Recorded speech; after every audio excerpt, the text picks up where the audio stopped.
What's good, YouTube? What's up, PlayStation Nation? The Council Podcast is back with another episode. Episode 36. It's going to be an E3 party. It's going to be an E3 party.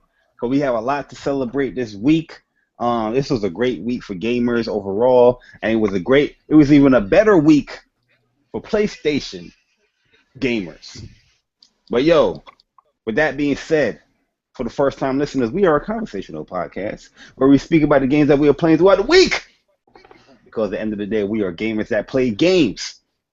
Also, we have news, but we don't really have news today. Today is a kind of a different kind of podcast, but we're just going to be speaking about overall news that happened in E3. And we also usually have set topics that we save to later on in the show. And you guys can always participate by either emailing us at THECOUNCILPODCASTYT@gmail.com, just like other people have done. We will get to those emails today. Or you can comment in the live chat, ask your questions, comment, and we'll try our best to get to all those comments and questions in the best way we can. But yo, it's been a hell of a week, man. It's been a hell of a week. Yo, don't it feel good to be a PlayStation 4 owner? Don't it? But yo, with that being said, man, let's do our introductions. You know, we have the longest introductions on YouTube. Because we talk about them games that we played throughout the week. And with that being said, my man, the boy AR, introduce yourself, my brother, and let us know what you have been playing throughout the week. You already know what it is, you know what I'm saying? It's your boy AR, Cali Boy Gaming, you feel me? And what I've been playing throughout the week, man, Metal Gear Solid Ground Zero, trying to get all them S rankings. Borderlands the prequel, I was playing with Kev and Courtney. I surpassed them now, so they probably ain't gonna play with me anymore. But yeah, that's about it, man. That's about it. Kev laughing. What are you trying to say? That Kev and Courtney is going to be salty because you're at a higher level than them? No, they ain't gonna be salty. They just ain't gonna play with me because I'm too high of a level. Whoa! That sounded a little pause-worthy, but that's all right. That's all right. Kev, you still my homie, man. Just let me play with you, okay? That's all I ask. Whoa! Just stop. I'll run some games with you. Games. I'll start this podcast off like that. Man. Let's go. Oh, man. It's a party. Pause, man. That's a party today. But yo, is that all you've been playing this week, man? Basically, man, that's all I've been playing, yo. Yo, Ant, do you have a Vita? No. I'm gonna get one. Okay, so when you get that Vita, make sure you get that Final Fantasy VII so you can just catch up to that story and play this amazing game. Oh, most deaf. But you know what though? What's that? No, I just want to say, man, shout out to you, man, for that exposure on Twitter that you did today. Shout out. You know what I mean? You know, Xbox is celebrating Japanese games, and all of a sudden, you know, it's just kind of crazy. We're going to talk about it. But yo, with that being said, Ken Masters, sure you can. What up, yo? What's going on? Thanks for everybody thanks for all the listeners. Happy to be here tonight. About to get it in, man. I'm bad tired. I don't know why, man. I don't know. I got sleep, man. Me too. I've been tired at work all day, man. Yo, I think staying up at like E3 messed me up, man. I stayed up till like 2 in the morning. I just like messed up my whole week, but it feels good to be a PlayStation gamer right now. Woo! Yeah, real good, man. So we're gonna talk about that. What you been playing throughout the week, my brother? I've been playing Final Fantasy 14 and Witcher 3. I've been rotating between them games. I'm trying to make my way through them, man. But you know how these RPGs be. Yeah, man. That Witcher definitely bodied a lot of people, had them KO. You know what I mean? Because they were like, yo, this game a little too long. I'm trying to look for a satchel right now because I'm almost at my weight limit, and I gotta find this bag. Oh, you gotta go to one of them shops, man. I think it's in what's that big town called? I forgot his name. I know it's with an N. That big old city, right? Yeah, the big city. Go to Yeah, one of those towns and buy one. Or you're gonna hit a mission where you're gonna pretty much I forgot a monster you kill in a cave and you find a satchel and you can get up to like 90 items. But with that, let's keep trading and make that bread, man. I know sometimes you want to store certain swords, you know what I mean? Because this sword might be good at this situation. But my advice to you is to sell them joints, man. Once you get a new one. Yeah, I've been selling them. I just got mad items like crafting and alchemy and stuff. I'm just like, oh man. Oh yeah. Getting killed. Right. But yo, Michy! Yo, what's the deal? It's your boy Michy Battle. Oh, games for the week. Shouts out to the new league I joined in Madden. One of the members of PlayStation Nation All Stars offered an extended invitation to a Madden league, and played my first game today. Jacksonville Jaguars won against the Indianapolis Colts. So shouts out to me for that. I've also been playing NBA Live. Axis. Oh, we gonna get on that later. Oh, we gonna get on that. Oh, we definitely gonna talk about that. My bad. Yeah, since the NBA is done officially, I'm done with NBA Live. I actually simulated the games, and I was like, "There's no way LeBron James would have a triple double with 40 points, and they'd lose, because that's what NBA Live said." And lo and behold, LeBron James getting triple doubles with 40 points, and they losing. It was. Yep. They get something right with EA. I think it was 2K that was pretty much spot on with the games as far as the scores and who's winning. Man, they doing something right. Final Fantasy 14. That's been my life. Been making money. Been leveling up, getting items, and and while I'm talking about Final Fantasy 14, shout out to the boy Persona. I know I give him hell on a regular basis. Like I owe him some hell in like 5 minutes. So get ready to get talked about in like 5 minutes. But yeah, he actually got on the game like what, 2 weeks ago? Yeah, 2 weeks. 2 weeks ago and powered all the way through to 50. So congratulations. You're not through with the story, but you got to 50. That's a major accomplishment for 2 weeks. All he got to do now is platinum The Witcher. Ain't gonna happen. You're gonna have too many games. That is not gonna happen. Yo, but you got a new recruit coming, man. Oh yeah, the boy foxing around. Shouts out to foxing around. You will start at level 1. By the end of next week, you will be at least level 30. Roll with your boys. And that's pretty much it. Yeah, that's just yeah. Foxing, he hit me up on PSN. He's like, yo, I got that FF14. I said, let's load up on that Ultra server. I'm sending the crew your way, yo. You know what I mean? Why Square? I don't know, man. I don't know what I got to do, because I bought the game, I double dipped in the game, and it's still linking towards my old account, which I can't access because I have an invalid birthday. It's ridiculous. Matter of fact, I'm gonna try again. When you make a new profile, never mind. We'll just talk about that later. But yo, Persona. Yo. Keep you so NY like them boys that make PlayStation. Oh yes. Yo man, what's up guys? It's your boy Persona. First off, I want to say thank you to everybody that watches the Council podcast every week.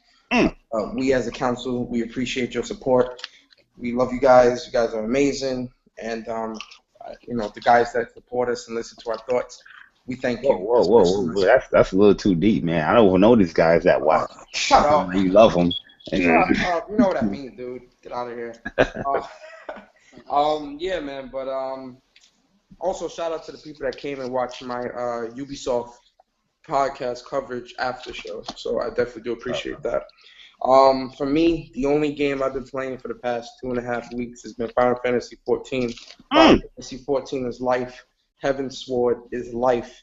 And that game, it's got me so addicted right now. It's ridiculous. And it's crazy because I want to play something else, but it's like I don't want to be off for too long and then get passed up, or like, especially with the level grinding that I was doing, and then now having to level grind some more to get to 60, and then to finish the story, and then to do Heaven's Sword story, and then to do the coils. Look, Final Fantasy 14 is life. I warned you about that, though, man. Which is bad because Batman comes out next week, and I'm not sure if I'm even gonna put it in my system. So, oh god. So, and Onichibara and G-Stars, both exclusives, by the way, come out next week. And I don't know. When is Xbox exclusive coming? Huh? No, that's a rhetorical question. Oh no, don't do that. Oh no. But yeah, that's all I've been playing, man. So I'm definitely looking forward to a good podcast today. Definitely gonna be fun, What's up, man? That's what's up, man. See that we play games out here in these gaming streets. But yo, to my main man Vic. Yo, sick. I finally got me an intro. Don't Yay. be too slick.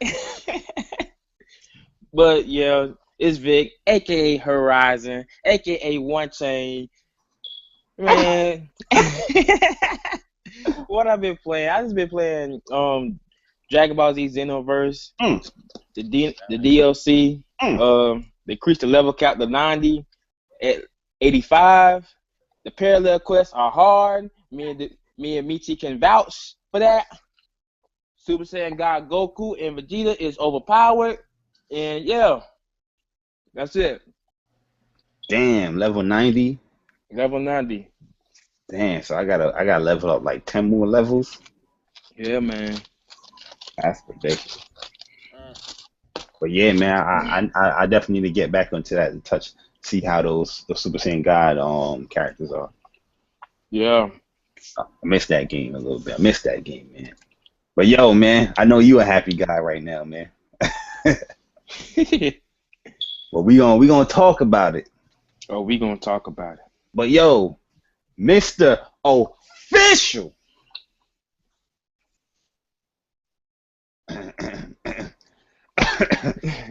Do that again. Yeah. Yo, I was going on and my mic was muted. Yo, what is going on? And they say Shot City, MistaOfficialVG. What is going on, my peoples, my haters, my supporters, all of that goodness. Yeah, y'all, it's been a good week, very good week. But before we get into that, I have been gaming on a lot actually. I have been playing some Super Street Fighter, representing that Hug Life. I've been playing some Borderlands, the pre-sequel with the homie Ant in court.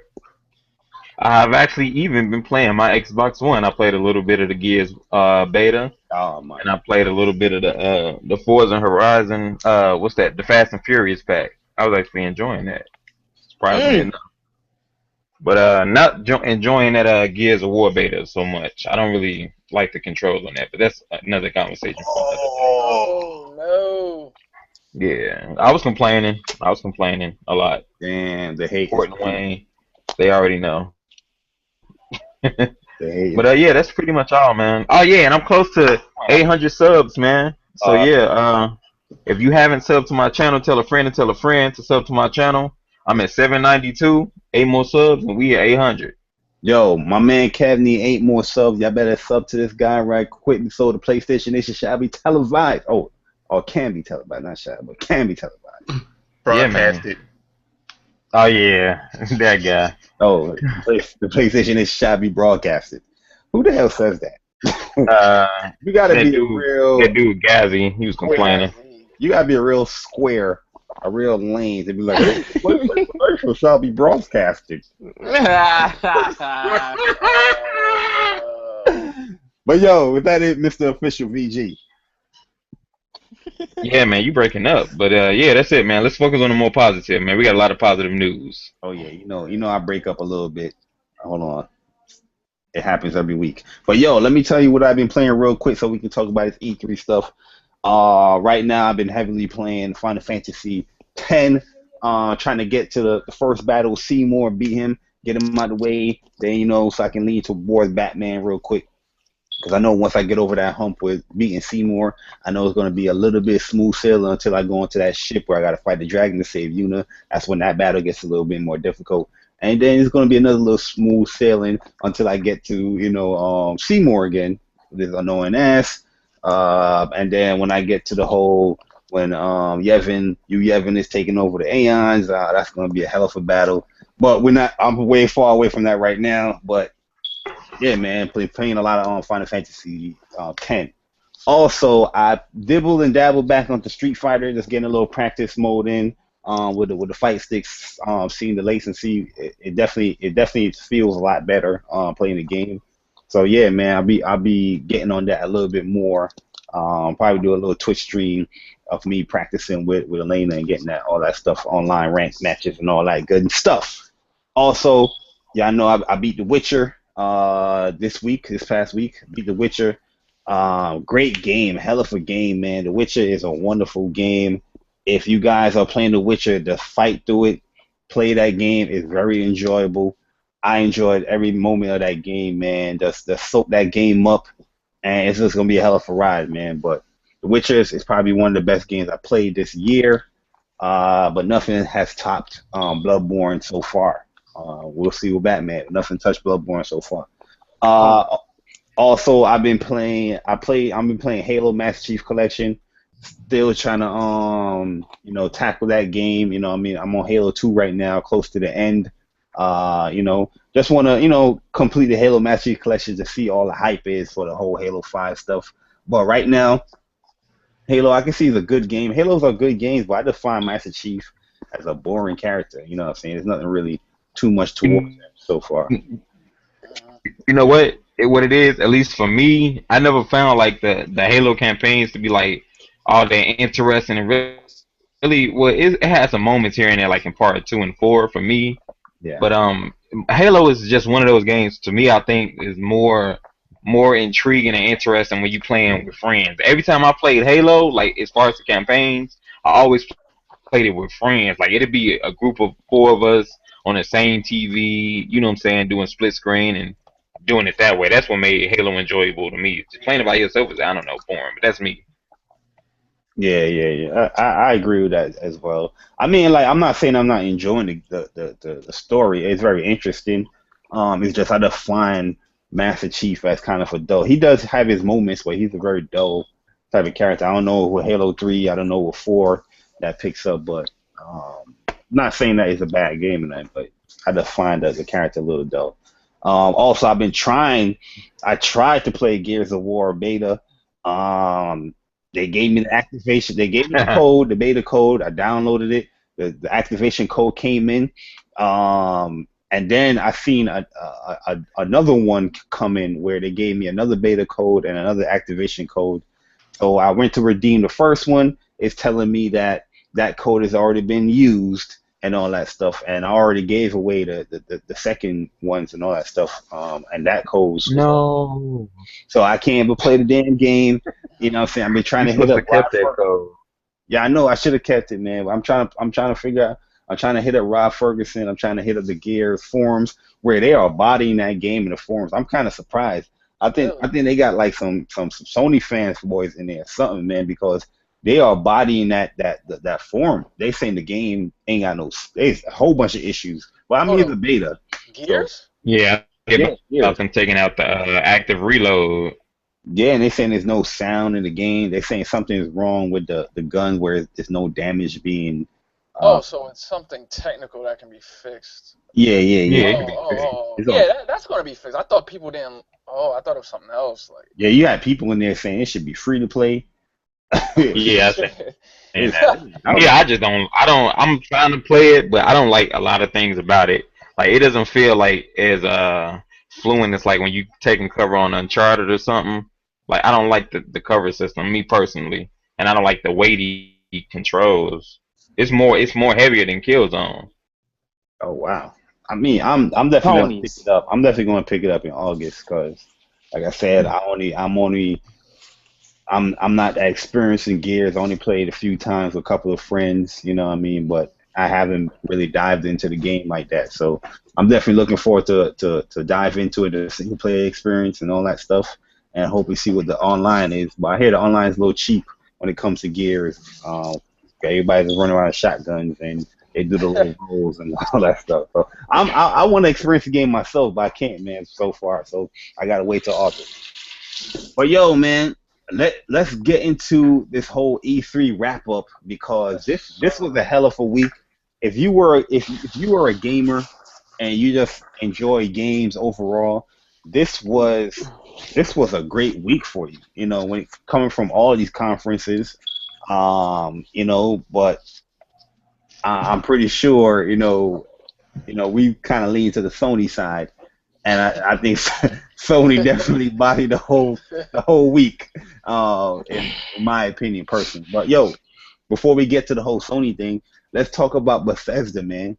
So this is what we're gonna do. We're gonna break down each conference. You know what I mean? Let's get everybody points across, and we're gonna talk about the good, the bad, and the ugly with each conference. They gotta be a good, they gotta be a bad, they gotta be an ugly. So we want to kick it off when it comes to Bethesda. I'll go first. Shit. Wait. Horizon was not at this conference. I know. I know. All right. The good, Doom. Doom was like the highlight of that whole conference. And to me, I never played the Dishonored or the Fallouts or Doom, but I'm going to get that Doom. The bad, I have no complaints with Bethesda's conference. The pacing was good. They just did their thing. I have no complaints. It was just all around good for me. No bad, no ugly, just good. Okay, what's the ugly, if there's any ugly? And I don't got no ugly. All good. Okay, all right. I definitely disagree a little bit, but Are we going in order for each person or each conference giving the good, bad, and the ugly? Yeah, each conference you give the good, the bad, the ugly. But you know, right now we're just going to do Bethesda. You know, the highlights. What was your personal highlights? You know, if we want to be, we're going to criticize each conference. So that's why I said have the bad and the ugly with it as well. But anybody else want to go next with Bethesda? I'll go for Bethesda. I'll start with the ugly. The ugly is I am not a Bethesda fan. Whoa. Okay, I agree and that's with that. horrible. Because the bad part is now I want to play Bethesda games. Ah, boy. That Doom. Man. Talk about it. It was good to see.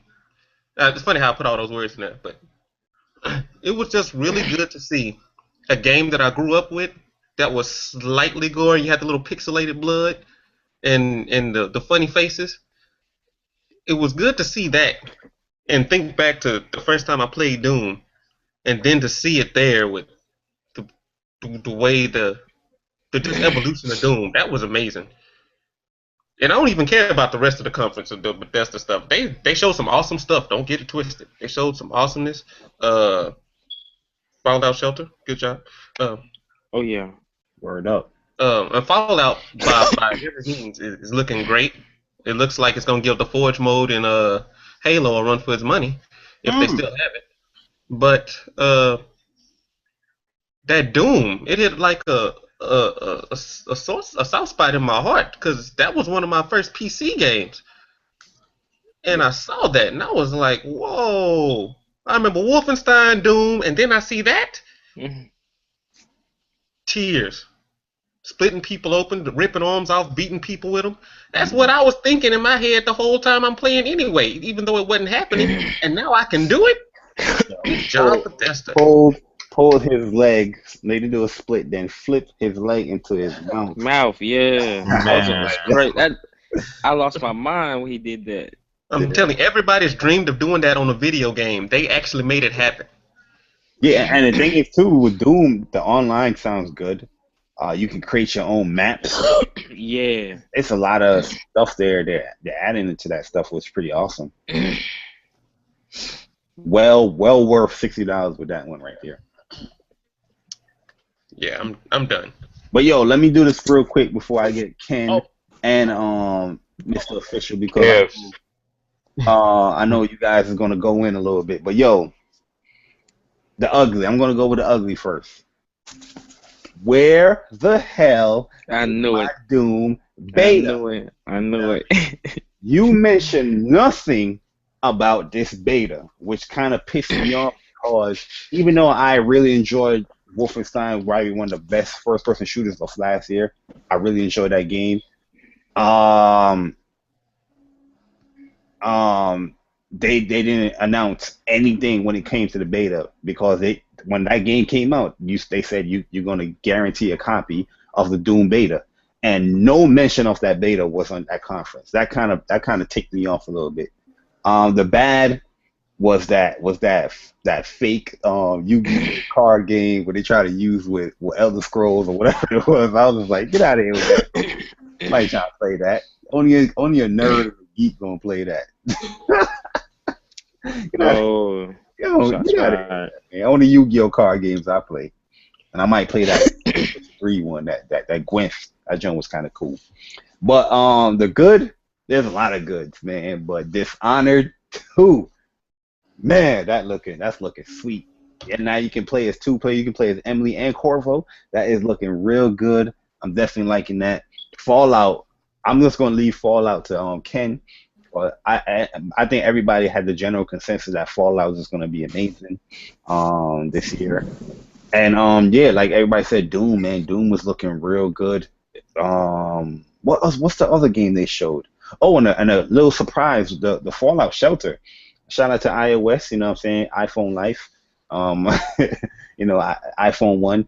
But yeah, man, they had a solid conference, man. Nothing too boring.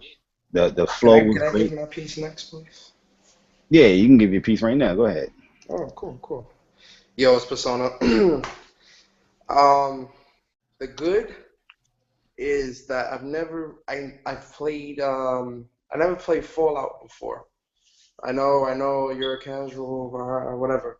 I never played Fallout before, so I think one of the goods is to me with the Bethesda conferences, me coming in fresh to the Fallout series, they really did sell me on the game.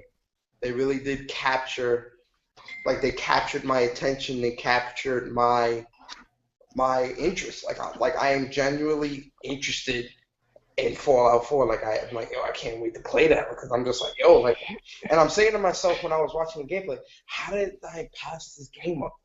How did I miss this? I don't know. Doom, seeing that brought back a lot of memories.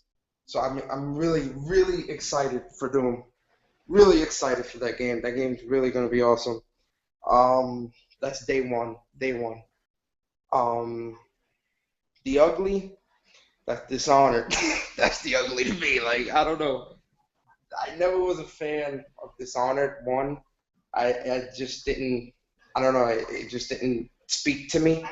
I'm not trying to say that the game is bad, but to me, it just doesn't seem like something I would be interested in. Yeah, you're not gonna come up in here and disrespect Dishonored. Yo, bro. You ain't played Fallout, but Fallout captured you. I mean, I'm saying though, Dishonored, when I seen the gameplay for the first one, it didn't. I'm not, like I said, I'm not trying to say the game is bad. It just didn't speak to my interest. You feel me? So it looked boring. Like, outright, it just looked boring. So Dishonored 2, I think, would be ugly. but overall, Bethesda definitely did really, really good. They did really good with their conference. I hope to see them next year. I hope to see them held at Games. I'm actually surprised they didn't announce Elder Scrolls 6. I'm actually surprised that they didn't even do a teaser or nothing. But that's probably something they'll do next year. But yeah, that's it. That's what's up. Kev or Ken? Kev, you going or you want me to go? Let's see. The good, Doom. The bad, I would say Dishonored only not really showing no gameplay. Listen. Y'all some disrespectful man right now. But it's all good though. Go ahead. I mean, I just want to see gameplay of it on a next gen console, but I guess we'll see that with the remastered edition. I didn't play it, so that's not really a bad or ugly to me, because I skipped out on it. And I guess the ugly is pretty much like you said, just like them not mentioning anything about the Doom beta, because now after seeing it, like I want to play it, and I want to know when I could play it. Yeah, I thought that was a little disrespectful, to be honest with you, because it definitely said that in everybody's case when they bought Wolfenstein. Yo, Doom beta. You know what I mean? You're right. Ain't no Doom beta, bae. No, I'm on Todd Howard. I don't think he's on Twitter, so he's lucky. I think Bethesda is on Twitter, so I'm gonna get him. That's it, Kev. Yeah, that's it, man. I kept it real short and simple. Alright. Go ahead, Ken. Alright, I'm gonna try to make this quick because I got some thoughts. The ugly, I want to say the first mobile game they had, like that card game. I don't know, I wasn't feeling it. But to be honest, I was just being picky. That conference up to that point was incredible. So I mean, people play mobile games, so they gotta throw that out there. So I'm not holding that against them that much. The other mobile game, I'll probably pick that up whenever it comes out for Android. I heard it was coming out. I don't know if it's out yet. But let me get into the meat and potatoes. Doom looks phenomenal. Graphically, I assume it was running on a PC. I mean, that was on some, I don't know. That was incredible. The main thing that got me about Doom was the level design of the demo. Like the way they were walking through the stage, Yeah. it was confusing. You were walking around. I didn't see a mini map at the top right of the screen. I could tell I could get lost and confused with all these demons coming after me. It was a very visceral looking game. It was very, like in your face. It was violent. I like that. I like that in my video games. And to see them come out of nowhere with that, it just felt good. I haven't played Doom since the original on PC, like way back in the day. So, I'm looking very real forward to Doom. The critical attacks, that was pretty slick. The way the enemies flash different colors, and I guess that determines what type of attacks you can do. I'm gonna keep my eye on that. I like that mechanic a lot.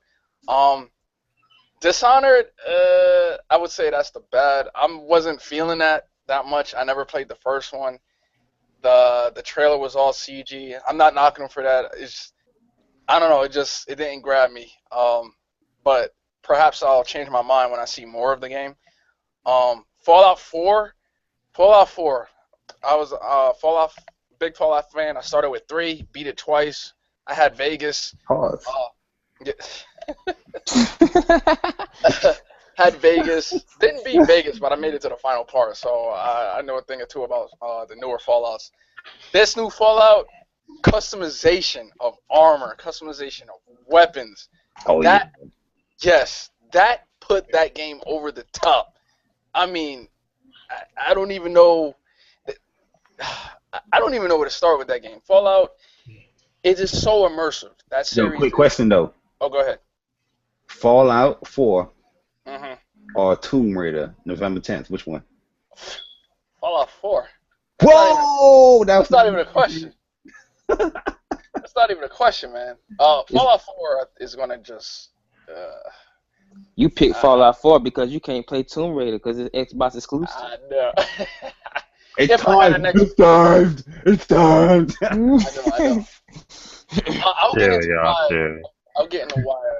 I'll get into the whole Xbox thing in a little bit. But Fallout 4, if you want an immersive experience, you want a game where you could just sit there, turn all the lights off, right? Just get into a game. Just be immersed in it. That is the game. It won't hold you by the hand. If it's like Fallout 4 or Vegas, New Vegas, it's not going to hold you up by the hand. It's not going to tell you to go there or there. No, it's just going to say, you're out of the vault. Just do whatever.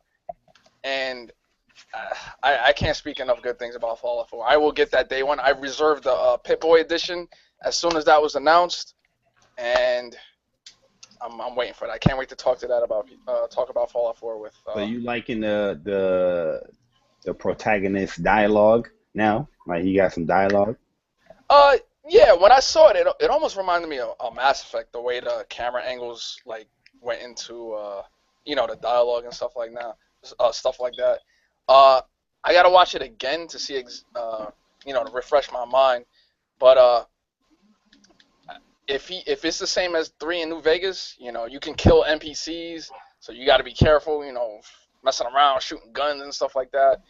So I'm ready for Fallout 4. I am definitely ready for it. So I don't want to stay on it too long, but I'm very excited. Yo, quick question. Shut up. Fallout 4 or Joe Montana football? Oh, man. Oh, God. That's not something I can get into. You ain't right, man. I can't ask You know you ain't right. You ain't right. But yo, Ant, did you give your thoughts, bro, before we move on? No, sir. All right, go ahead, my G. All right, the good. The super good was just I gotta say Doom. Doom definitely caught my attention. Brought back memories just like everybody else. But if there was a good 1A and 1B, it'd have to be Doom and Fallout. Because I played Fallout 4. I played Fallout 3. Beat the game. Loved it. Played New Vegas. I didn't get really into it, but definitely better than that. And this just looks way better than both of those games. I just can't wait to get my hands on it. Like that could be Game of the Year. Yeah. I think that could be Game of the Year. Let's pray it doesn't have them bugs. Them killer bugs that fall out. You can erase your saves. And... You know what? Bethesda, they're known for these bugs. A game that big, you can expect them. Everybody that's saying, oh, I don't hope it doesn't have bugs and blah blah blah blah. It might have some. Just know that going in, they're not game breaking, like 99.9% of the time. Just make multiple saves. If you know how to do that, you'll be fine. And when they say open world, this game is really open world. Like when they say open world. Yo, but they killed it though with the whole mod support. I know Xbox One is getting that first, and then it's coming down to PS4. That's huge. That's dope. That is dope. That's some innovative stuff right there. And what I found funny was, this is not no shot either, because I checked Amazon and all that stuff when it comes to like the pre-orders and the bestsellers. The PS4 version was leading in Fallout 4. When the Xbox One version, you also get Fallout 3. That's exclusive to Xbox when you purchase the game. I thought that was a little, that's a little funny a little bit, but my bad, Ann, go ahead. Are you surprised that the PS4 is deleting? I'm a little surprised in that because Fallout 3 is a classic game. And if anybody had an Xbox, that would be easy pickup right there. And plus the mod support, I'm like, okay, that's Xbox right there. But I'm a little shocked that the PS4 was leading on that. So that is a nice incentive for the Xbox One. All right. But yo, let's move along to who's up next. Oh man. Let's get the third party out the way first. Let's get the third parties. I mean, let's keep it in order, Vic. Let's keep it in order because it doesn't matter when you talk about this conference. People's gonna nitpick it anything. But yo, Microsoft. Let's talk about the bad and the ugly of that conference. Who wants to go first about Microsoft conference? And matter of fact, it's not even who. Let Michy go first. I was gonna say let Michy go first. Okay. The mayor. Take it easy, mayor. Yeah. Yeah, I was just EA Access. I still have no idea what you guys are talking about. Anyway, EA's conference. No, Microsoft. I mean, not the EA. Goddamn. Microsoft. Microsoft's conference. The good. They showed up. Oh, I'm not done with the good. They showed up. Halo 5 looked great. It's a first-person game. It has details. Hopefully, it gets to 1080p. It looks good. It looks like it plays smooth. So I'm hoping that it works. From what I saw, it looks like it should work. So props to Halo. Forza came out. Forza looked damn good. Props to them for that. I don't know what Recore is, but Recore looks like it might be knack. I'm gonna wait to see some gameplay. Oh, yeah, but if people start hyping up Recore and it's a knack clone, the race. He definitely got that dog. Definitely has some knack powers. Let's see. HoloLens look dope. Yeah. And shout outs to the indies. Finally saw some Cuphead gameplay after 2 E3s. Finally saw some Cuphead gameplay. Yo, did you watch any Xbox guys live reaction to the conference? Nah. Yeah, they was mad at that indie part, man. I don't know why. That's crazy. That's a dope ass looking indie. Yeah. Some of them look good. Great indies. But now we're gonna get to this bad part. Grab the popcorn, y'all. Popcorn, stay ready. You know what? Actually, skip bad. Let's just go to ugly. Oh, because I don't see the bad being separate from the ugly. Okay. First off, I'm gonna hit the backwards compatibility thing. Backwards compatibility is great. I'm not saying that's a bad feature, but you gonna give people backwards compatibility for Halo games, and you just sold them the Master Chief Collection? Yeah. Really? You got people wanting a Uncharted remastered thingy, and you gonna give them a beta that they can't play with friends, and get them excited for that?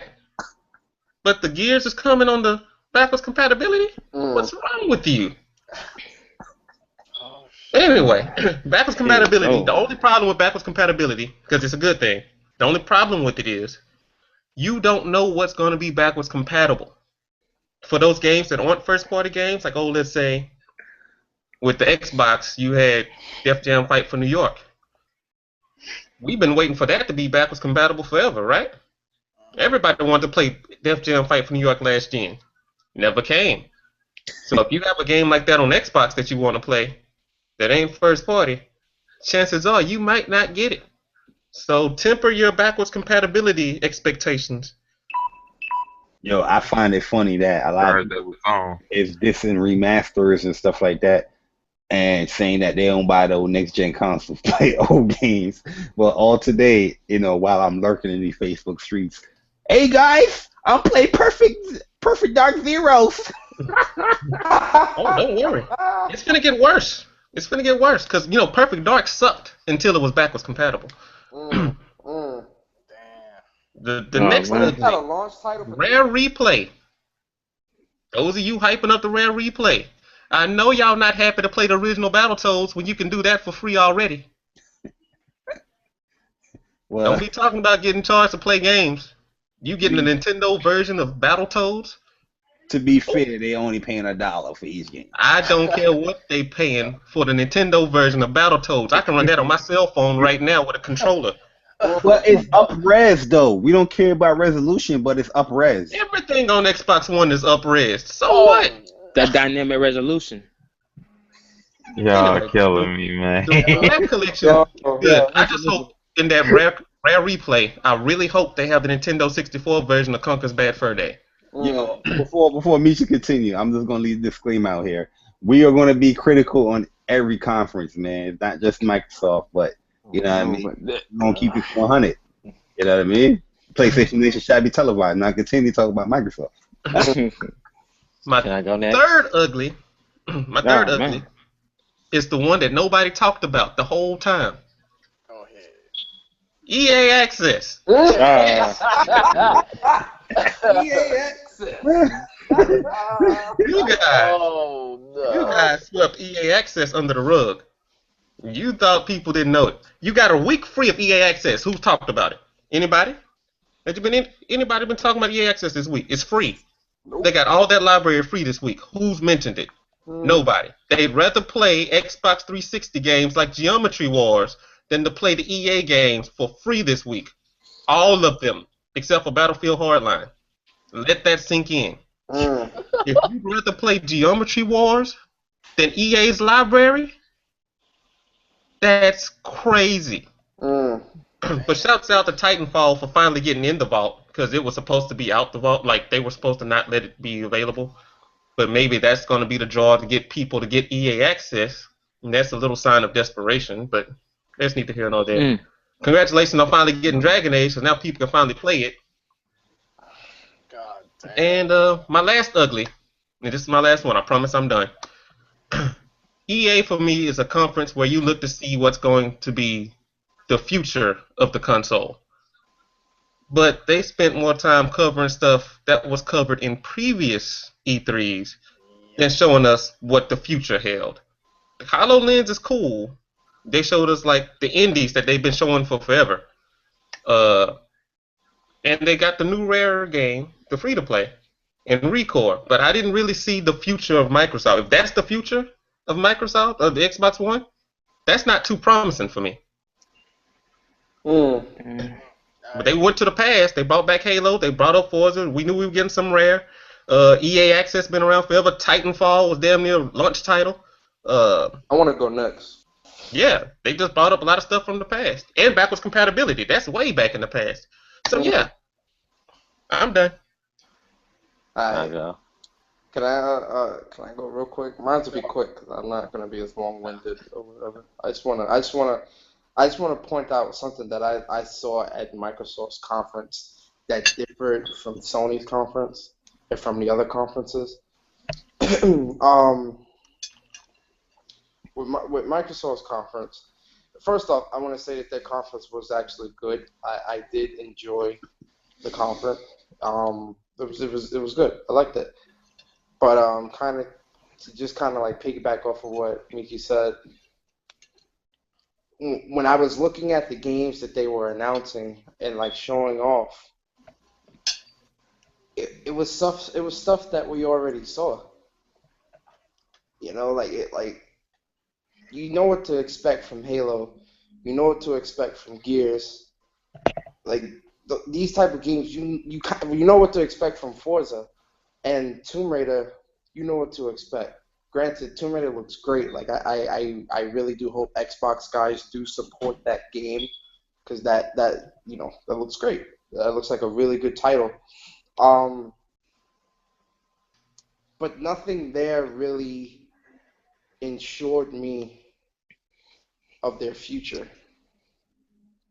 Like everything, I see a lot of Xbox guys talk about, well, what does Sony have for 2015? I mean, we've had Order, we've had Bloodborne, we've had Until Dawn, Onichibara, J-Stars, Dragon Quest, Deceptive Souls. I mean, we have 2015. But then when you ask them, well, what do you have for 2016? Oh, who cares about 2016? Oh, we've got Gears. We've got, what else they said? Rancor, if that's coming in 2016. Like, they can't really answer that question. You know, and it's like, people say live for the now. You notice how people say live for the now and not the future? Well, I mean, Microsoft might be doing that now, but that's just me though. And I'm actually sad that they didn't show Scale Down, because I really want to see what that game's going to be about. Like, I'm interested to see what that game's going to be about. But they said they'll show that at Gamescom, whatever. But I feel E3 would have been a better stage to show that, just because we virtually don't know anything about Scale Down. Yeah. We know a little bit about Quantum Break, And what is the other one? Crackdown. You already kind of know what to expect from Crackdown, but whatever. That's it though. The good was the HoloLens though. I did like that.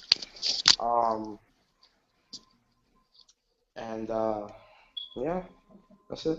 Yo, let me give my thoughts real quick, because I'm gonna head out real quick for a little bit, and I'll be back later. But yo, my thoughts on Microsoft conference. Let's talk about the uglies first before I get to the good, because overall, let's talk about the ugly.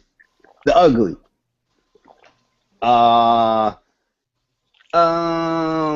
I don't think Phil Spencer. I mean, I don't think Phil Spencer delivered on his promise about the best Xbox lineup in E3 history. I don't think that was there. Yeah. For them to have that best lineup, in my opinion, I know they're pulling back for Gamescom. They should have had Scalebound and Quantum Break there. That's just me. Yes, me. That would have been, if I'd have seen that, I'd have been like, that might be the best lineup I ever seen in the year. You know what I mean? But I felt like he didn't deliver on his promises, all the stuff that he'd been saying leading up to E3. That was ugly. The bad, I felt like even though Tomb Raider and Gears both look wonderful and looks great, at E3, I thought those were two bad demos they showed off for that game, because anybody that knows Tomb Raider knows what you're going to be doing in Tomb Raider. You're going to be doing some platforming, you're going to be climbing, you're going to be going through all these crazy stuff, you know what I mean? But I don't feel like that really showed off. It showed off the graphics of the game, but it didn't really show off like, you know what I mean? I wanted to see a little bit more for me personally, I want to see more action. So you know, in the new Tomb Raider game, the reboot, you definitely got the dual guns late in the game. I wanted to see something where she's using the dual guns. I want to see how the gunplay is looking in the game. I thought that would have been a better demo to show off for the game. You know, even though I think the game is going to be great, but I think that would have been a better demo to show off at E3. Second, with Gears, the same thing fell for me with Gears.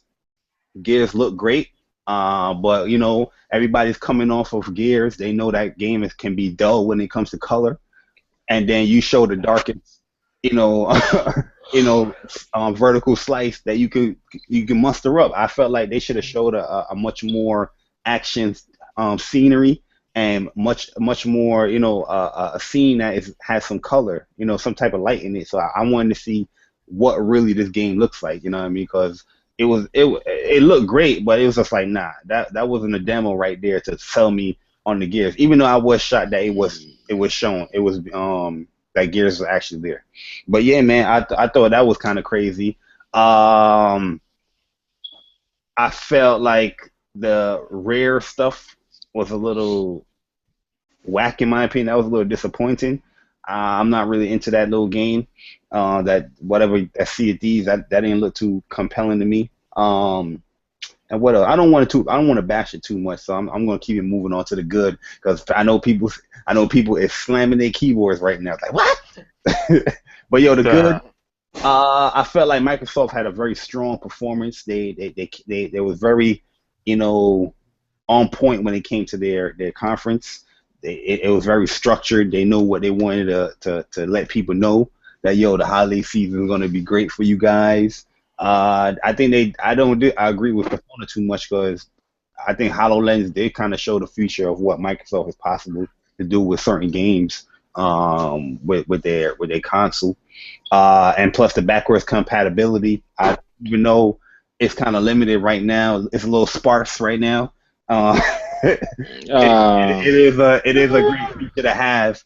Even though I mean, backwards compatibility is just one of those safety net things that you're not really going to be high roping. You're not high roping and jumping into these nets, but it's just good to know that you have that net under there. So if you do drop, you can just fall back onto that and relax. You know what I mean? Where you're not going, like, I say the same thing with PS Now. I think PS Now is a great service and all that stuff, but I don't really play PS Now like consistently like that.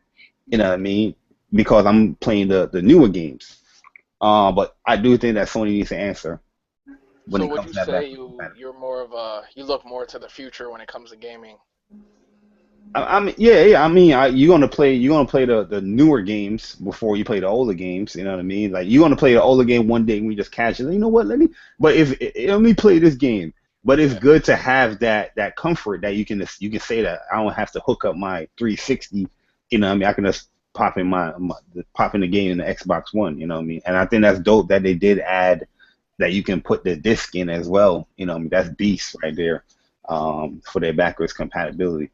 But yeah, I think Halo 5 looked good, even though a lot of people bashing for some reason Black Ops. A lot of people was bashing Killzone.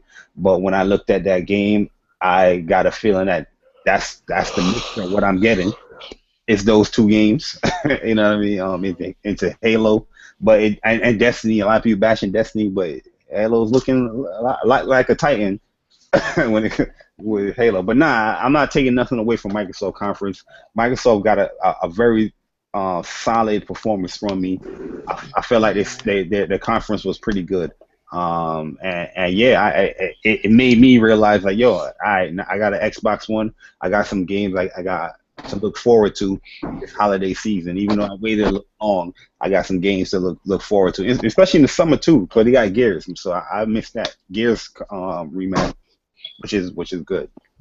But yeah, that's my thoughts real quick. That's what's up. Oh, I'll go next. The one game that really got my attention was Record. Even though it was a CG trailer, that's the trailer of that game got me wanting more information about that game. The HoloLens was the demo that they showed. HoloLens was dope.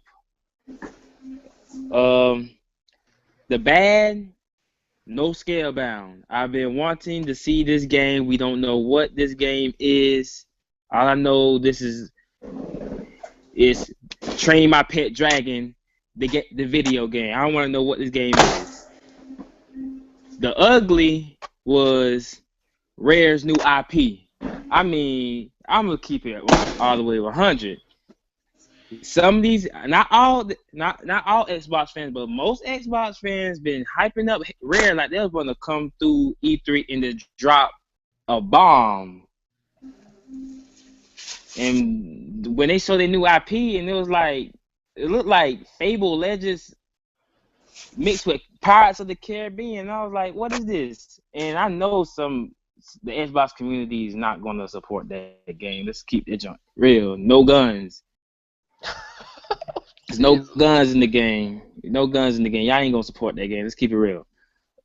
And that was it. Overall, the conference was good. The pacing of Microsoft conference was good. I gave the conference a B. Microsoft conference had me wanting to get an Xbox, and y'all can back me up on that. And yeah, that's what I think about Microsoft conference. All right. Let me get my thoughts on the conference. The good is Cuphead. Cuphead is whatever. That game looks incredible to me. Very good game. I hope that game gets supported. Another good for me was Rareware. Their those 30 games. I mean, I would just want to play Perfect Dark. Honestly, I'll pay $30 to pay the N64 version of Perfect Dark. The bad was, in my opinion, the whole backwards compatibility thing. Now, don't get me wrong, backwards compatibility is awesome, but in a conference setting, like falling back on NAT as your nuke, I guess, or their bomb, when you tell us you have the best games lineup in history, I don't know. I feel like I got kind of misled when he said that. I mean, it's cool, but it's not backwards compatibility. It's backwards compatibility with a catch. There's certain games, for now, there's going to be 100 games by the fall. But I remember people saying, when Sony had PS Now, 100 games, that was a bad thing. So, I don't know. You guys can take that for what it is.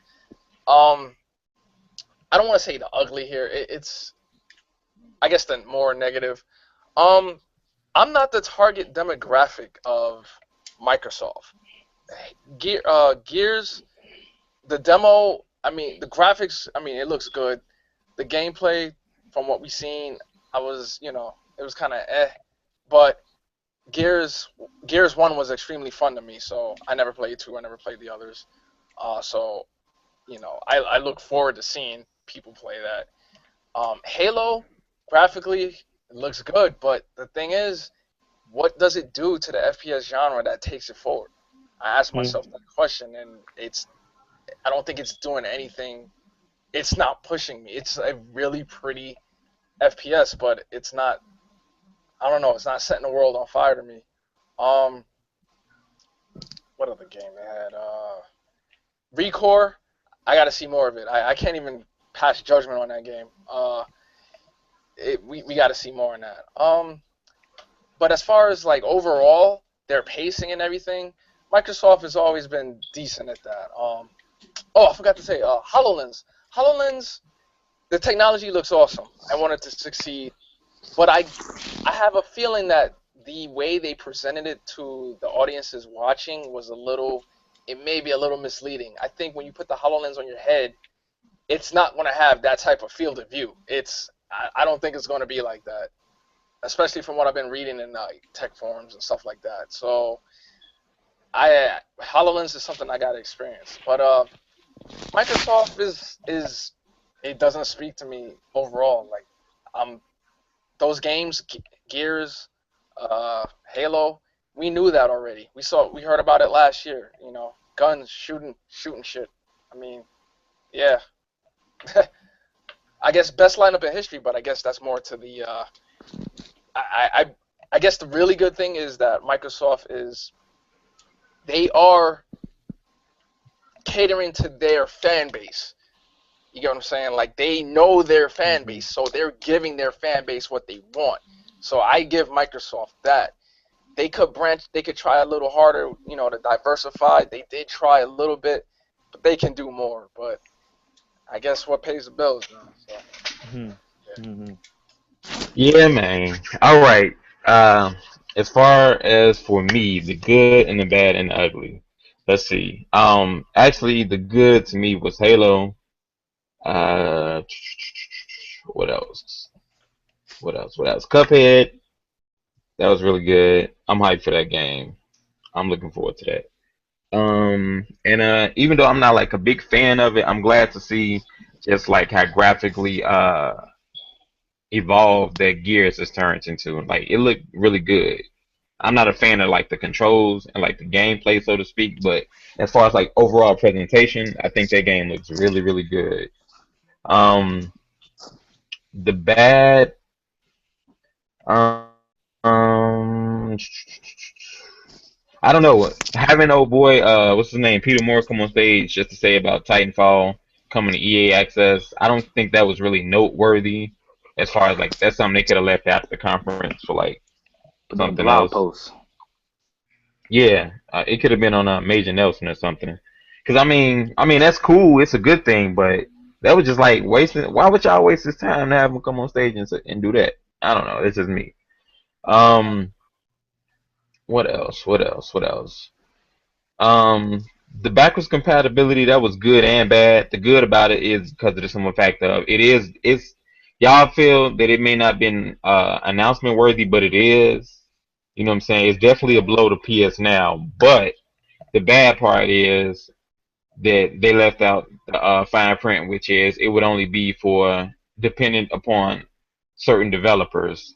And as of right now, you can almost just certainly be guaranteed that it would at least support like games like Halo and stuff like that. But I don't know. I mean, it's good because of that. The bad is just the simple fact of a lot of people are making these requests for backwards compatible games, and I don't see games like Super Street Fighter being added on to that backwards compatibility list. I could be wrong, but I don't think that that's gonna happen because it's gonna be dependent upon developers, and they may have already have things in place with Sony because you got games like Dust that wasn't on the PS3, but that's on the PS4 now. And for all we know, it could be like exclusive to the PS4, just like they got Injustice exclusive to the PS4. Like certain games like those, you don't know, what the boardroom meeting talks are in that resort. But I look forward to games like Uno. I love Uno, man. That's the greatest game on 360. Real talk. Let's see.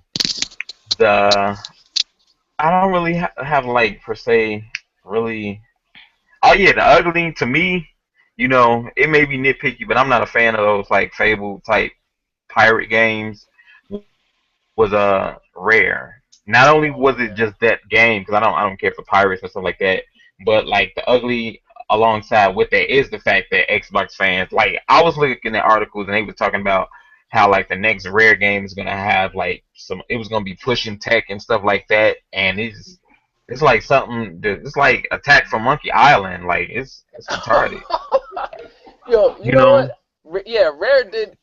I don't know what happened with that Rare thing, man. I was expecting something crazy, and then we saw what Yeah. we saw, and I was Trying to just tell like, you.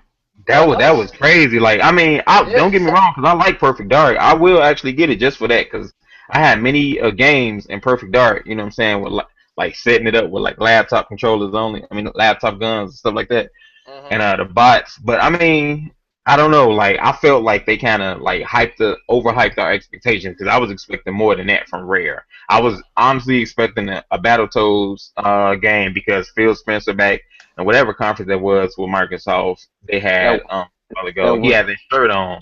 That Win 10. That Yeah, Win that 10 Win event. 10, that Win 10 event. So I'm thinking like, okay, we're gonna see a next gen version of Battletoads stuff like that, which I would have been all for, even though I never like beat the game, but I got pretty far in it. But I would have been looking forward to that, just because of the simple fact they would have gave them, something that's worthwhile. Maybe that'll still happen. I don't know, but I don't know. I feel like the way that they keep just shitting on Rare, like they put Conquer and Project Spark, and they didn't give him his own game, and then I don't know. I just feel like they majorly just dropped the ball in that regard, Do you So think Microsoft might be, I want to say, maybe gun shy about giving a big project to Rare, like like a big IP like Perfect Dark or something like that, because most of the talent that was behind those games are gone.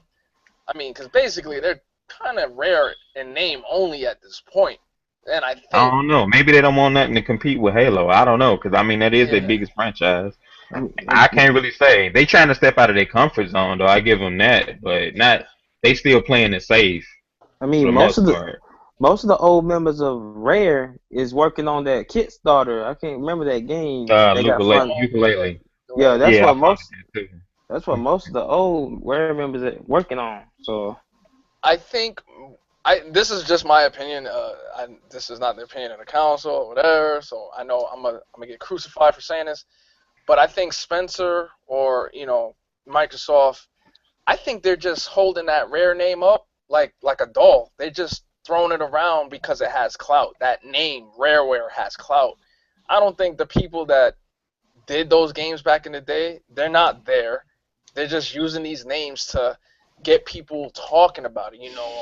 He's wearing a Battletoads shirt, and he's showing some Perfect Dark pictures and stuff like that. But we're not getting that. We're not going to get that. Like, Yeah, Rare that was definitely misleading. Like, yeah, it's seriously. misleading. Rare is gone. Like, for all intents and purposes, they're not there anymore. You might have a couple of guys, but the talent, I think the core talent of those games back in the day, they're gone. So I just feel like Spencer is kind of just using that name as a prop. it's a trophy. Yeah. Yeah, it is. But Alright, anyway, so we gonna move it along. You I got ain't got. your thoughts, Ant? Nah, I ain't got my thoughts. First, let me start with the good, then go down to the ugly. Oh God. Dang, good and ugly. All right, go ahead, and then we gonna move on after that. Good was the pacing. Good was Halo, seeing Halo. Even though it's still the same old. It seems like they're not even trying to innovate no more. They're just trying to stay in the realm of other shooters, which isn't a bad thing. Do what you do. Gears definitely looks dope, but that'll make me want to get an Xbox One. Definitely dope. And we're just gonna go straight down to the ugly. I got a little list. Oh man, List. All right. he calm with it too. First, we're gonna start with Record. What? Record's ugly because it looks like a great game, but let's be real, the Xbox community doesn't like Japanese games. Oh, here we go. So that's not gonna do well. I think so. Rare just trolled the hell out of everybody because I don't know what that looks like I don't know what game that was. That game looks like poop. Oh, here we go. Here we go. It looks like straight come on. Like they said they have an innovative immersive game. There's nothing immersive. That looks like a Nintendo 64 game. Oh man. I don't care how anybody feels. It looks like a Nintendo 64. That shit just look plain. And then the whole collection. My only thing was, where's 007? It's licensing problems. I think Nintendo You're not gonna get got that, that. yo. Man. But you know what though? Perfect Dark was a better game, man. Yeah, Perfect Dark is good. It was Remember, everything that Golden Axe should have been, honestly. Yeah. Perfect Dark is a great game, but guess what? They didn't buy that system. They didn't buy that $500 system to play old games, so that's not gonna do anything. You're right. That is the sentiment that many of them said. It's just been a lot of hypocrisy. Like it just showed to me the conference was great. It was a good conference. It definitely appealed to their fans, but it just showed a lot of hypocrisy in the Microsoft community. I'm sorry, that's just what it is. It just showed a lot of hypocrisy. They're not trying to own up to it either. Whoa! Oh man! Yo, you scared the shit. Yo, you ain't living right. See, hey, hold on, man. See, I need to talk to Bar Jamaican to Jamaican. See, that's that rude Jamaican stuff right there. See, they just be coming in and talking. You be talking. That's what Jamaicans do. Yo, my bad, man. All I heard was Microsoft, and I'm like, damn, y'all still going in? We're still going on. I didn't get a chance to go, you know. But hey, it was a good conference, and then another ugly, the last one. Phil Spencer lied to y'all. How do you feel? He lied to you. He said the greatest lineup in E3 history. You should be mad at Phil. If I was y'all, I would be mad. Well, he did say Xbox history, but even then, I don't think it was. Xbox is. Yo, Microsoft could have killed it if they had Scalebound and Quantum Break in there, yo. I don't even know about Crackdown. You know what I mean? But yo, Scalebound and Quantum Break, if they had those games, a new gameplay for Quantum Break and gameplay of Scalebound, yo, it would have been a beast of a show. Yeah. Like they say, Microsoft has E3 in their hands every year. They just never take advantage of it. They never do it. Every company has E3 in their hands. Microsoft really has it in it. They could easily win E3 if they wanted to, but I don't know. Like they just play it safe. I mean, this year they could have if they wouldn't have pulled back Scalebound and like Barry said. And Joe Montana. Oh no. Let's do this, man. Let's move on. Let's move on to EA, man, because you know what I'm saying, we sounding a little down right now. And we wanna pick the pace up, and we wanna pick the enthusiasm up when it comes to these E3 conferences, because y'all trying to body Microsoft right now. Okay? Yeah, man. But yo, let's go to matter of fact, I don't know about EA because y'all got a different opinion with EA. But let's hear it, man. Who want to give EA the good, the bad, the ugly? Can I go first? Let's knock them out real quick. Let's go. Can I go first? Mine gonna be real short. Short. Just let me go. That whole conference was trash. In the story. It wasn't no bad. It wasn't no ugly. That conference was trash. EA does this to us every year. Other than Battlefront, trash. Damn. Trash. I'll go. The good. That Need for Speed. I got to see that customization. Need for Speed looking good. I like how the whole camera angle when he drifting around the corner. Need for Speed is back, people. And I'm going to get that game. Yeah, and transitions. And like, yeah. Oh, the transitions from that blew my mind how he just for real life and then it just blended in like seamlessly. That was clever. I like that. Another good point. I get to see my baby Fate. That Mirror's Edge is looking good. Comes out. They got some backing up. Yeah, man. I can't wait, man. I cannot wait for Mirror's Edge. I don't even think it is a bad. I'm going straight to the ugly, man. Like, what's up with that? What's up with the interview with what's his name? Pele? Pele? Nah. I got to go in on this one. I mean, I don't know the dude. I know he's a soccer legend. That's cool that he did his thing back in the day, whatever he did. But this is E3. I didn't come here to listen to some legend talk about his legacy. If I want to listen to somebody's interview about sports and what he did, I need to go watch ESPN, Sports Center. I don't need don't want to hear you talk about what you did and all that. I want to see the games. EA did The that pacing for the last 2 years though.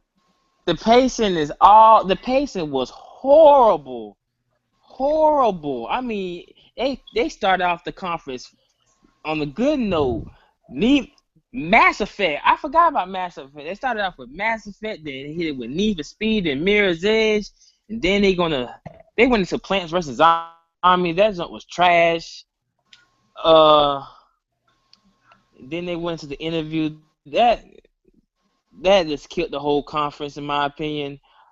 You know, I do got a bad. I might get the most hate in this Battlefront. If Battlefront didn't look all that crazy, right? I don't know, man. Crazy. It looked like it looked like Battlefield a little bit to me, man. When I was watching that Battlefront, I was trying my best to love it. I was trying so hard, but part of me was like, I'm just not feeling it. You crazy I mean, right now, Vic. You crazy. That is so had its moments, like when. See, that's what you get. That's what you get. What? You X-botting right now. That's what you get. Xbox is killing his internet right now. Yo, Vic, let me break this down. Let me break this down. Yo, hold on. Am I clear? Y'all can still hear me, man? Nah, you breaking up crazy. Oh man. Go ahead. But yo, let me break this down, EA man, because I know y'all about to buy the EA conference, but me personally, I'm not even an EA dude like that. I thought EA had a very good conference, not good, but it was decent. You know what I mean? It was cool. It was above average to me. Okay, I give it like a strong, like a C plus in my opinion, because EA showed pretty much one of the best indie type games. I know it's not an indie game, but I guess AA games in that Entangled or Unravel. That game looked dope as hell. Yeah. All EA games, they games have had this crisp look to it. Like they games look super polished, yo. And I was just like, this is EA right now. Wait. So you saying NBA Live look polished? Well, I'm not talking about the sports one. I'm talking about like the sports one. I definitely tuned out of that because I know for sure I'm not buying any of those games. But when it came to the Mass Effect trailer, the Mirror's Edge, the Unraveled, the Need for Speed, the Battlefront, the Plants vs. Zombies, their games look very polished. Those guys, I don't know how it is going to be the end product, but from what I'm looking at right there, it looked polished. The games look clean, and I thought they had a good show because look at the lineup that I'm talking about. Mass Effect. I'm not a Mirror's Edge guy like that, but I know that's a cult classic. I played the Mirror's Edge. I was playing on PS Now, and I'm just like, I don't understand why everybody's calling this a cult classic. I didn't really get the whole thing with it. I'm gonna try it again. Crazy right now. When it comes out, hopefully they add some VR support with that, and I think that'll be dope.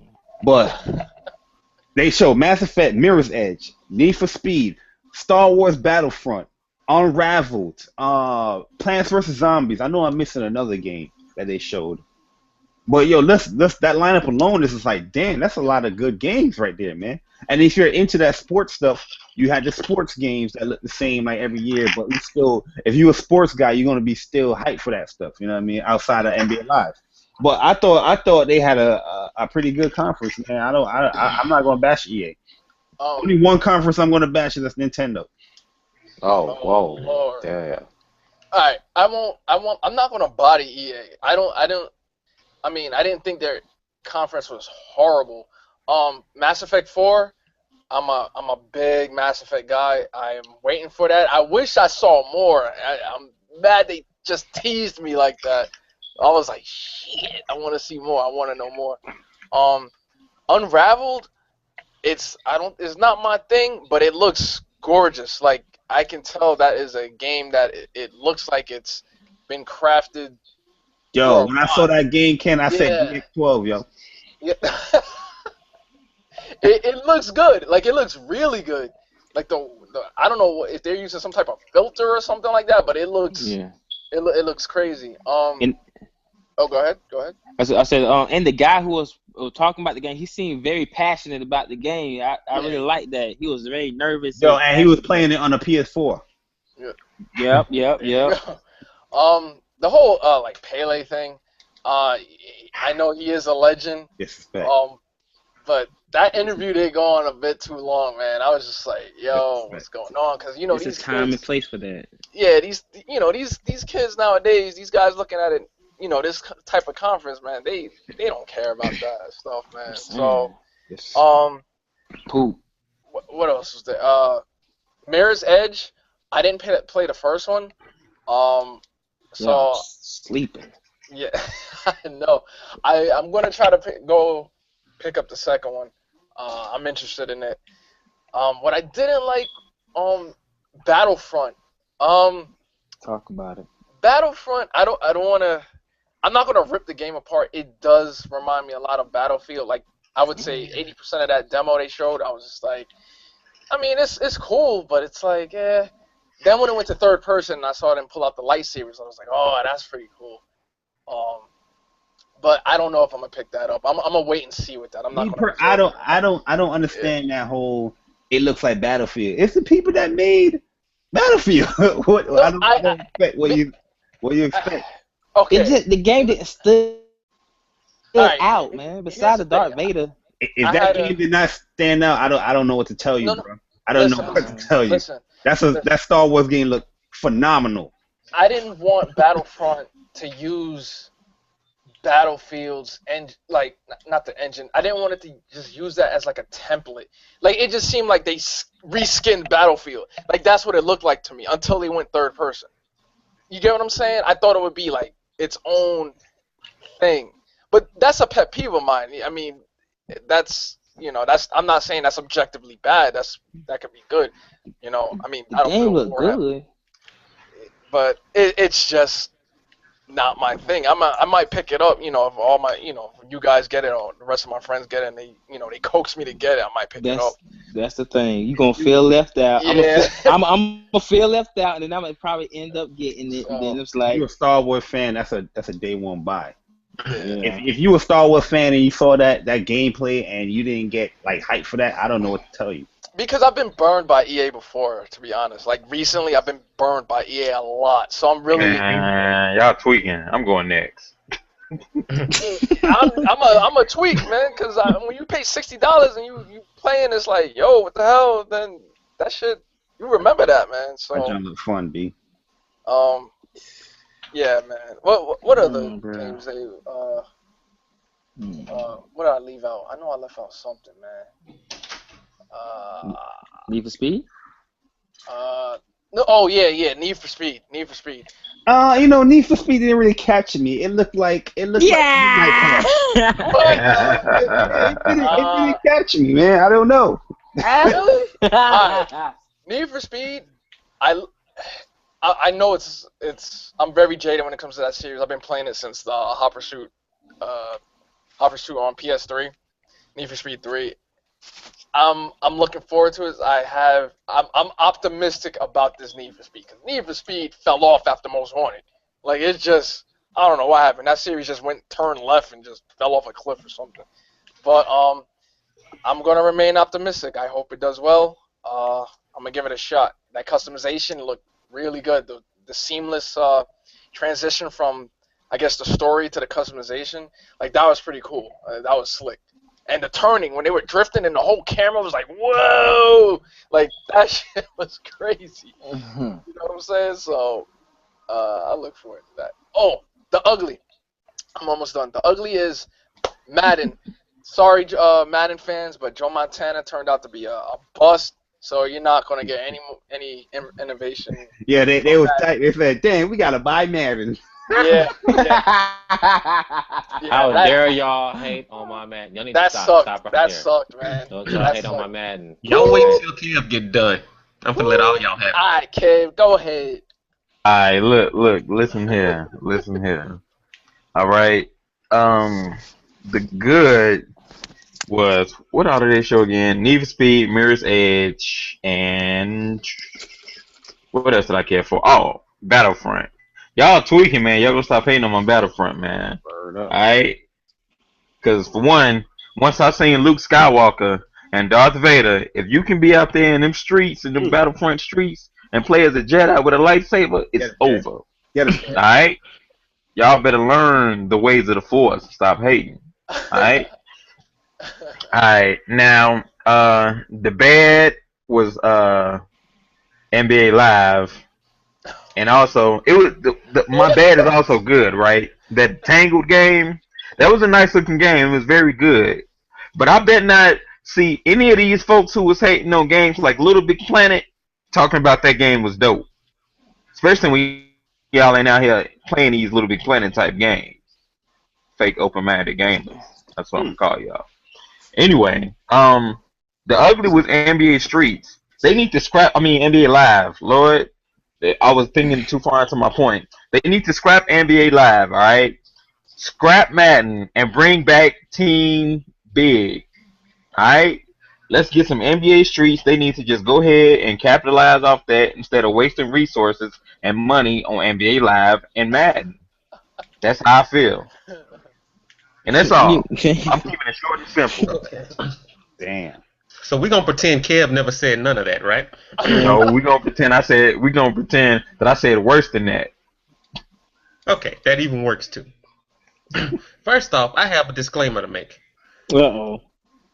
For all you EA's Sony access. fans, I know you out there. And all you people that have EA access, but y'all ain't actually buying the games, you're just waiting for them to come free. Oh, man, here we go. You have no reason to complain about anything you getting from EA because you ain't supporting them no way. Here we I'm going go. to say that first and foremost. So don't be expecting this dramatic innovation when you're not supporting them. You give, you get back. But no, nobody wants to give. They just want to be like, oh, we getting this free. All right, you can have that.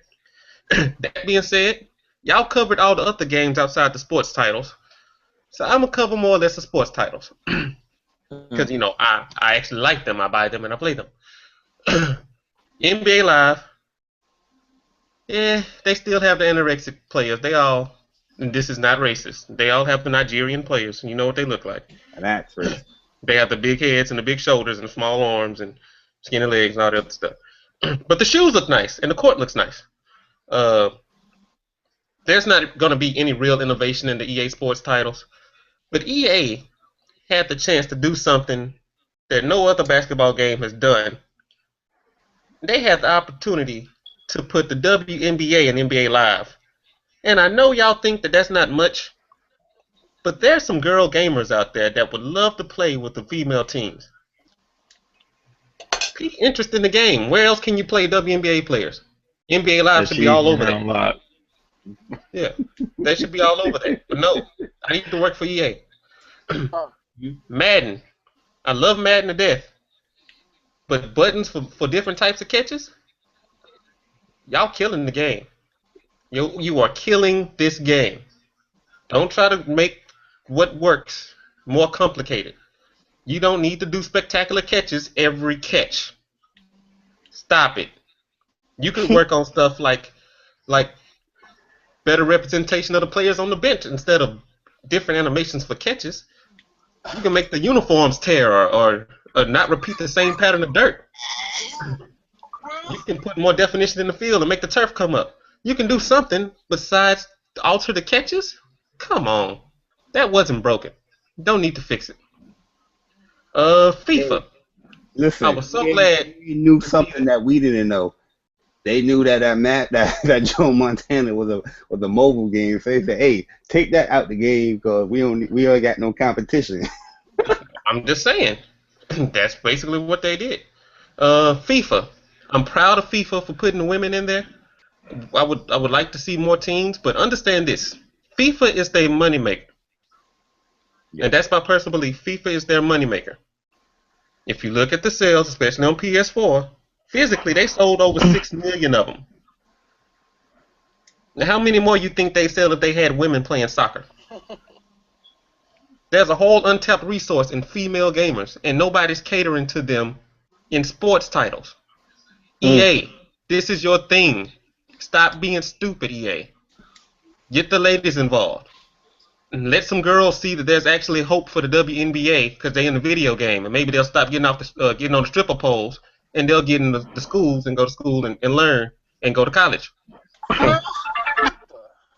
World Star Hip Hop is not the end all be all for females. What? Oh, What was man. that? Anyway, I'm just saying, EA had the potential to knock this out the park. Battlefront, excellent. Mirror's Edge, excellent. Everything else, excellent. FIFA, excellent, except for Pele. But I understand why Pele was there, because Americans don't care for Pele, but Americans aren't the only ones playing FIFA, because you see, we're not the majority buying it. But the people that buy FIFA, they love Pele, so I get that.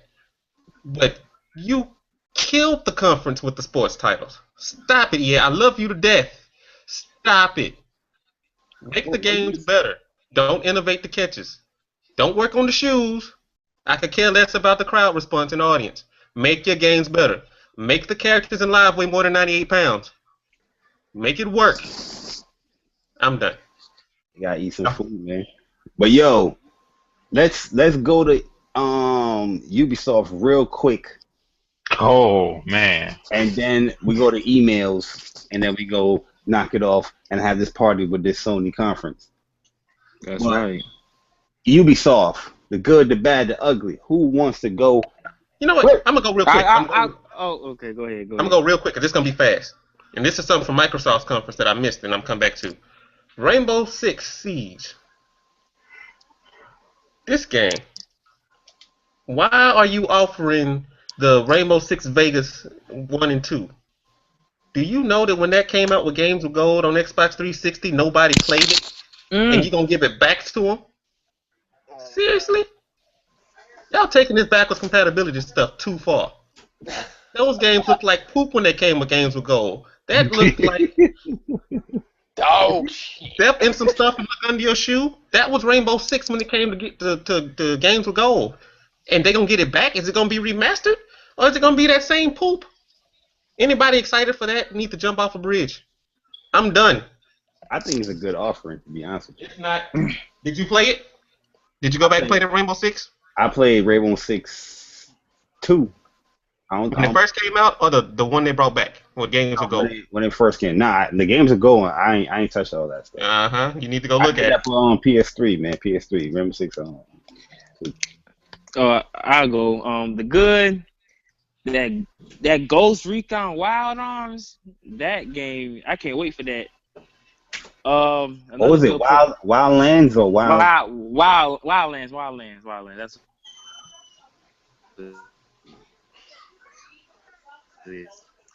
that looked dope. Vision got a release date. I've been waiting. I can't wait to get my hands on this game. The game gonna be gritty. Knowing that anybody can turn on me at any minute. Can't play that game with randoms at all. Yo, did you listen to the detailed video of the rogue when you become rogue? What happens? I think you nah. What you gotta send me a link to that. Yeah. Watch that after, son. You let's watch that after. All right. The bad, the ugly. That Jason Derulo. What the hell was that? That was horrible. Horrible. What was they thinking? Whoever suggested Jason Derulo in the Ubisoft office needed to get slapped, fired, thrown off a bridge, because that was not the answer.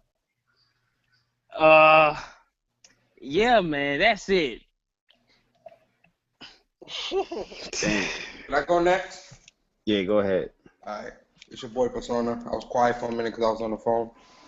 Michy that project. Anyway, Ubisoft. The good. For me, the good was that For Honor game. Oh yeah, forgot about that. Yo, that For Honor game. It reminds me of like some Dynasty Warrior style stuff. But I love those medieval type of games, like those real Viking and Overlord type game. Like I love that type of stuff. And with that game, it looks like What the heck is that? but I feel like that game. You're a fool, bro. You're a fool. Anyway, yeah, I feel like that game has a lot of potential. I hope Ubisoft does do right by that game. By the way, I hate Ubisoft because they just charged me $190 for the damn collector's edition instead of not charging it right away. So I'm pissed. The bad. That just anybody tell you about that poop? Shut up. You ain't getting the Division, Barry? I'm gonna get it, but I ain't gonna buy no collection edition for it. Barry, sit down. Yeah. Barry, sit down. Anyway. You finna.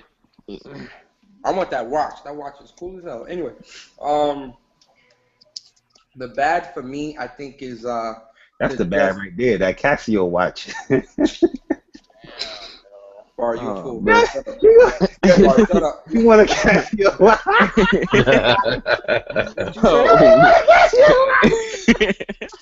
What you That's say? one of them watches you getting like a Burger King Happy Meal or something, man.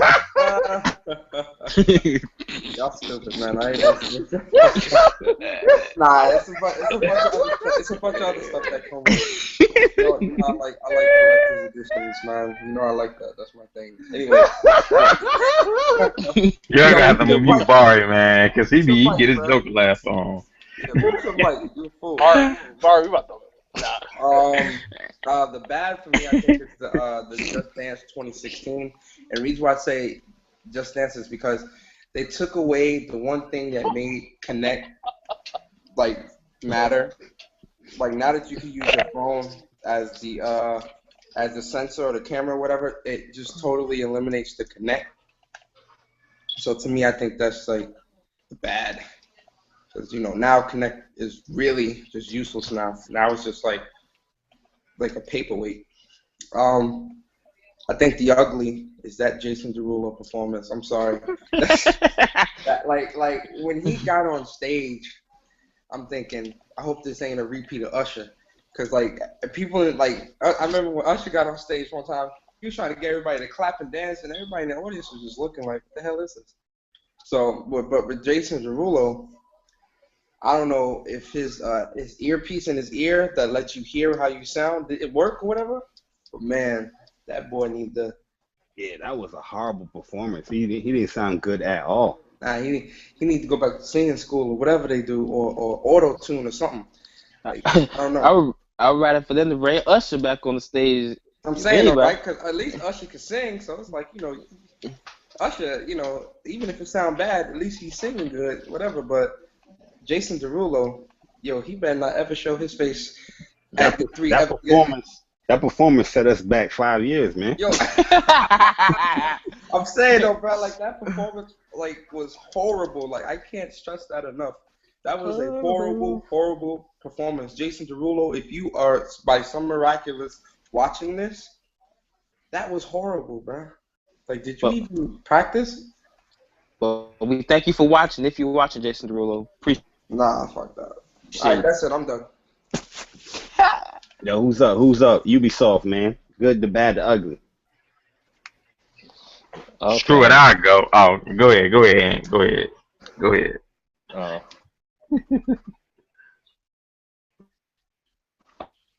You gonna go? Ugly. Breaking up. You breaking up. Jason Derulo is ruined. Oh God. Fall. The good. Aisha was on stage. I think she's so fine. Other than that, I don't like. That's one dark skin. Had no excitement to it. Stop it, Persona. dull, You on so- date. You on date blacks. Oh no. Oh. Damn. Explode. What'd you say? Damn. Not now. Oh, we gonna talk. Not now, please, not now. Yo, Bar, cue the music. That's racist. Keep going.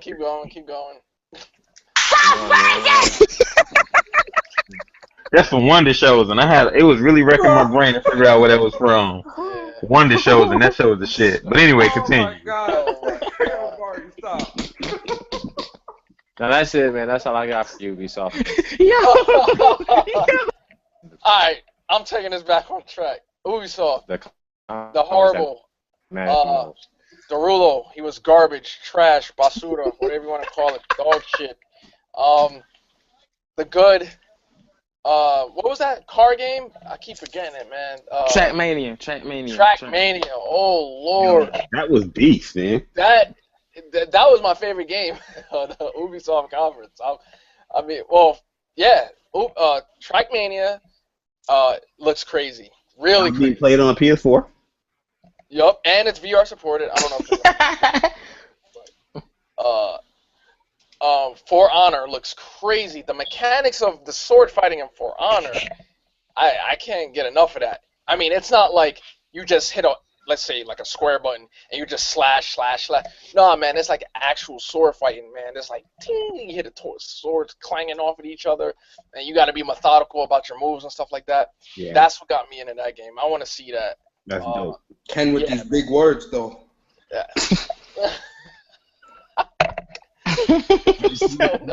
Well, though. You're killing me. For Honor looks good. And Rainbow Six Siege, I'm looking forward to that. When you die in a round, you stay dead. That harkens back to SOCOM. So I'm looking. Playing on PS4. Yeah. Yep. Another PS4. That was playing on PS4? Yeah. Why Microsoft showed that day conference? Did they? No. Yeah, they showed Rainbow Six at their conference. I don't remember. Cause it's one I seen DualShocks, but okay. Or was that For Honor? Well, either way, I'm looking forward to Rainbow Six Stop Siege. back straight. Ghost Recon, I gotta see more of. I know you guys are excited. I just. Bruh, Ghost Recon is come on, bruh. You don't need to see that. Like, I already pre-ordered, bro. You already know what you're getting with Ghost Recon. Stop it. Nah, I'm gonna be on that Rainbow Six though. And that Trackmania. But yeah, that's it for now. Yeah. Kev, you want to go? Yes, I am ready to go. All right, we're going to start off with the bad, first and foremost. The bad is Assassin's Creed. Because you mofos keep buying, yes, man, you mofos keep buying that game. They not taking it out of the UK.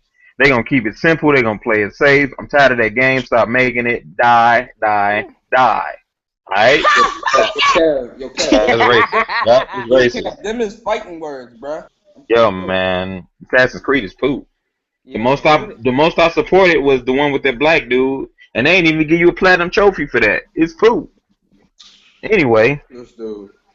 Unity said the good was For Honor, Angela Bassett, and Trackmania. Yeah, that was the good. Whoa. Yo, Angela Bassett. Trackmania from Kev. Yeah, man. Yeah, that looked fun. It look like on par like Rocket League, so I'm all for that. Oh hell yeah.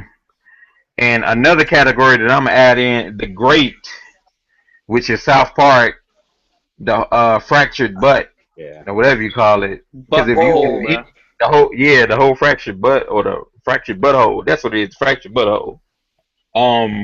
If you played the last one, The Stick of Truth, man, you already know what to expect. That game is good, great. I was hoping that they was going to announce like a remastered version for the PS4 because that game is so good. Like, I would be willing to play it again on the PS4. I probably would try to platinum it too because that game is just fun as hell. That is great. That's not good. That is great. I am so eager to hear about when that game is going to drop. Like, I was hoping they was going to drop a release date at least, but they didn't. And the bad, like everybody else, Jason Derulo. And let me explain this before we move on. Jason Derulo did a lot of negatives. He said gamers back, he said black folks back, and he said Ubisoft back. Yeah, that's racist. He said Ubisoft back. Like, you thought it couldn't get no worse with Usher? He went far beyond that. That man needs to go double wood for messing up the E3 stages and all of that crap. And Like, I'm tired of Ubisoft doing this.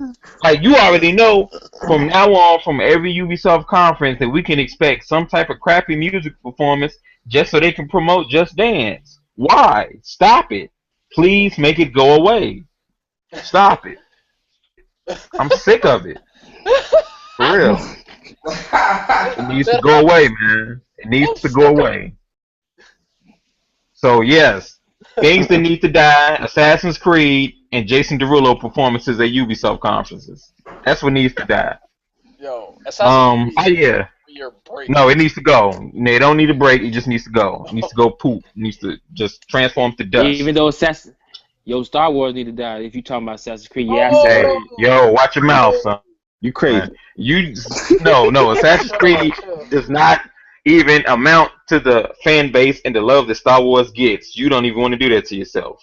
Anyway, another good before I go was the Division. I know it got downgraded, whatever the case may be, but the fact that you can go rogue, I'm seriously thinking like myself and the rest of the council members, we should branch off into other teams, go rogue on them, and bring back materials and goods back to the crew. You already know.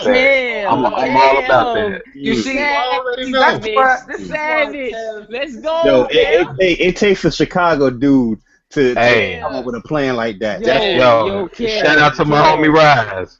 He already know. We on that. I like that plan. You going rogue on niggas out here in these streets. Yo, I'm gonna go rogue on Barry.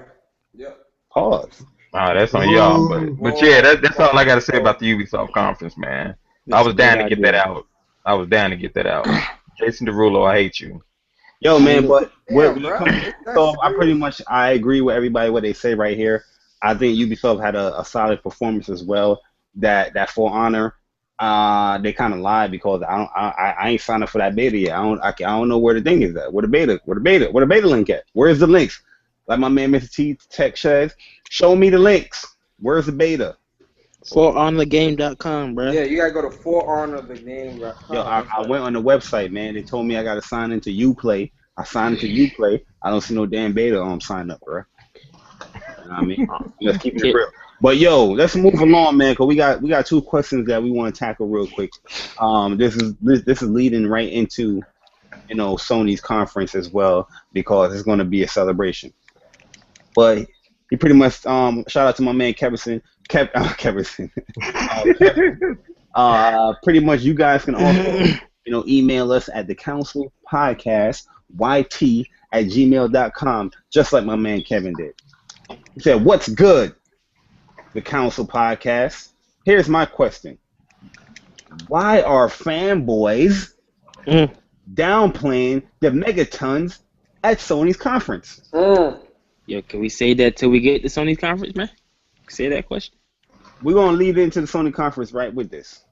Okay. Why do Xbox guys think E3 is only for showing what games are coming out this holiday season? Is E3 not a trade show to announce the upcoming and future releases? Also, do you think it was wise for Rise of the Tomb Raider to be released the same day as Fallout 4? Yeah. Shoot, Fallout 4. First question: why are fanboys downplaying the megatons that Sony dropped in their conference? Who wants to get it? Let me get this first. Look, that nigga. So do. Hey. Because they are moving the goalposts. They're moving the goalposts. They saw Sony's conference and said, "Damn, how they had to come up with something." That was their solution. They had to downplay it. I mean, that was the most legendary E3 that Sony has ever had. That will go down in history. That's going down in history. You're gonna talk about that with your kids, all right? But yeah, I'll get more into Sony later when we actually get into the conference. But what was the second question? Is it a good idea for Tomb Raider? At the time, it was a good idea for them to release at that day. I bet you. Until Fallout. Yeah, until Fallout. And then it was just like, but you know what? I think, Phil Spencer got these guys, you know, they got people drinking that Kool-Aid and stuff. So I think Tomb Raider is gonna do okay for what it is. I think it's gonna do fine. It's not gonna flop, you know. It's just Fallout 4 is just gonna destroy that game, relatively speaking. But it's gonna do fine. It's gonna make money, you know. So yeah. Anybody else that want to tackle that? I guess I'll go. Also, don't forget the second question. Why do Xbox guys think E3 is only showing what games are coming out for this holiday season? E3 is a trade show to announce upcoming games and future releases. See, here's the thing. I've noticed that in the debates with I'm gonna call them debates. I don't know what they actually are because they deviate from the purpose. But in these debates with Xbox fans, I'm not gonna call them the trade name. Xbox. Yeah, that. They always tend to switch the rules in the middle of the conversation. You have the Sony didn't mention any games. To when Sony shows games, it's like, well, we got backwards compatibility, so we don't have anything this year. Really, you saw the future of what we have to offer, but you showed a Microsoft conference showed us a bunch of old games that we'd already seen last E3 that you said you won last year. So are you winning this year's E3 with last year's show? I mean, the most praised game I'll say outside of Halo and Gears. Cuphead. When was the first time you saw Cuphead? Was it 2013 or 2014? I can't tell you. We seen it during Gamescom too.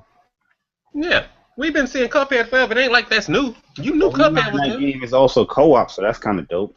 Yeah, I like that, man. That looks so cool. They went back to Titanfall, and you think you won the conference showing something about Titanfall? Come on. God. Come on. God. Stop it. I'm done. I mean, I go.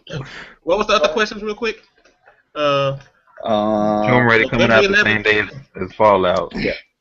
That was a good choice by Fallout, because they said, what game can we pick on and have a good release day? Damn. So we don't want to go up against Halo. Let Halo get its shine. We might lose against Halo. But ain't no way we're getting beat by Lara Croft on Xbox only. Nah. Yeah, that's Tomb Raider might as well be on EA Access, please. Y'all gonna disagree with me on this one, but I don't think Tomb Raider is gonna be really affected by Fallout. I think it's gonna be more affected that it's really close to Halo's release date and COD. Those are the games that's gonna really body on Tomb Raider. But overall, I think Tomb Raider will sell well, but not in the projected time frame that's coming up. Probably like a month later, it's gonna do well. It's gonna pick up because people's gonna finally pick up those games after they got their month filled with COD and Halo. Let me ask a quick question, real quick. And this is just general. Tomb Raider, right? Over or under Sunset Overdrive sales? Over. I say over. Come on, it's Tomb Raider. It's gonna do good. I say under. Really? Nah, I don't think it's under. I say over for a number of reasons. One, the hype. Two, the install base is bigger than it was last year. I think it's gonna do better on Sunset. Wait, that's not a new IP either. You know why? It's gonna be over. Exactly. You know why it's gonna be over? I know it's gonna be sound hypocritical, but it's because of the fanboys. Microsoft is really strategic when it comes to hyping up the fanboys because they're still sticking with that exclusive 2015. But nobody's caring about the 2015 part. They only see the exclusive part. So fanboys, just because they see that exclusive part, they're gonna go out in droves and buy it because it's like, oh, it's exclusive. This is our game. We're gonna claim it. So that's why I think it's gonna go over with Sunset Overdrive, even though the same reason Sunset Overdrive didn't. Yeah, you see how that's going, right? Yeah, you know what I mean. But I think Tomb Raider is a much more known franchise, and I think they're gonna jump onto that. I hope so. Don't look that way though. But yeah, man. Anybody else got a question for this guy before we move on to the Sony conference. We got another question, but that's more towards Square. So we're gonna do that. Try to do that after Sony. Hold on, I got something to say about the second question. What was it about Sony not showing any games this year? Yeah.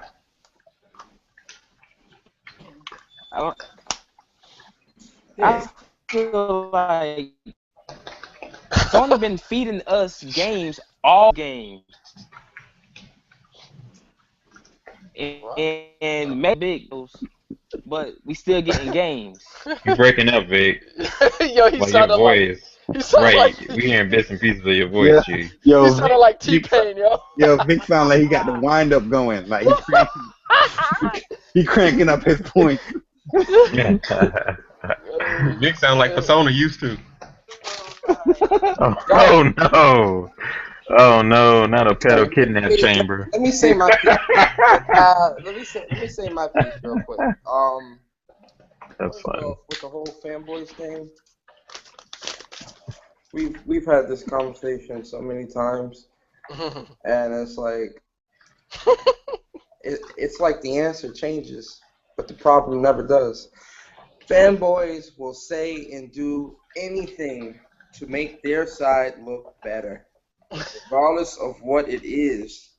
Fanboys don't listen to reason. Fanboys do not accept facts. They do not like logic. They are fanboys.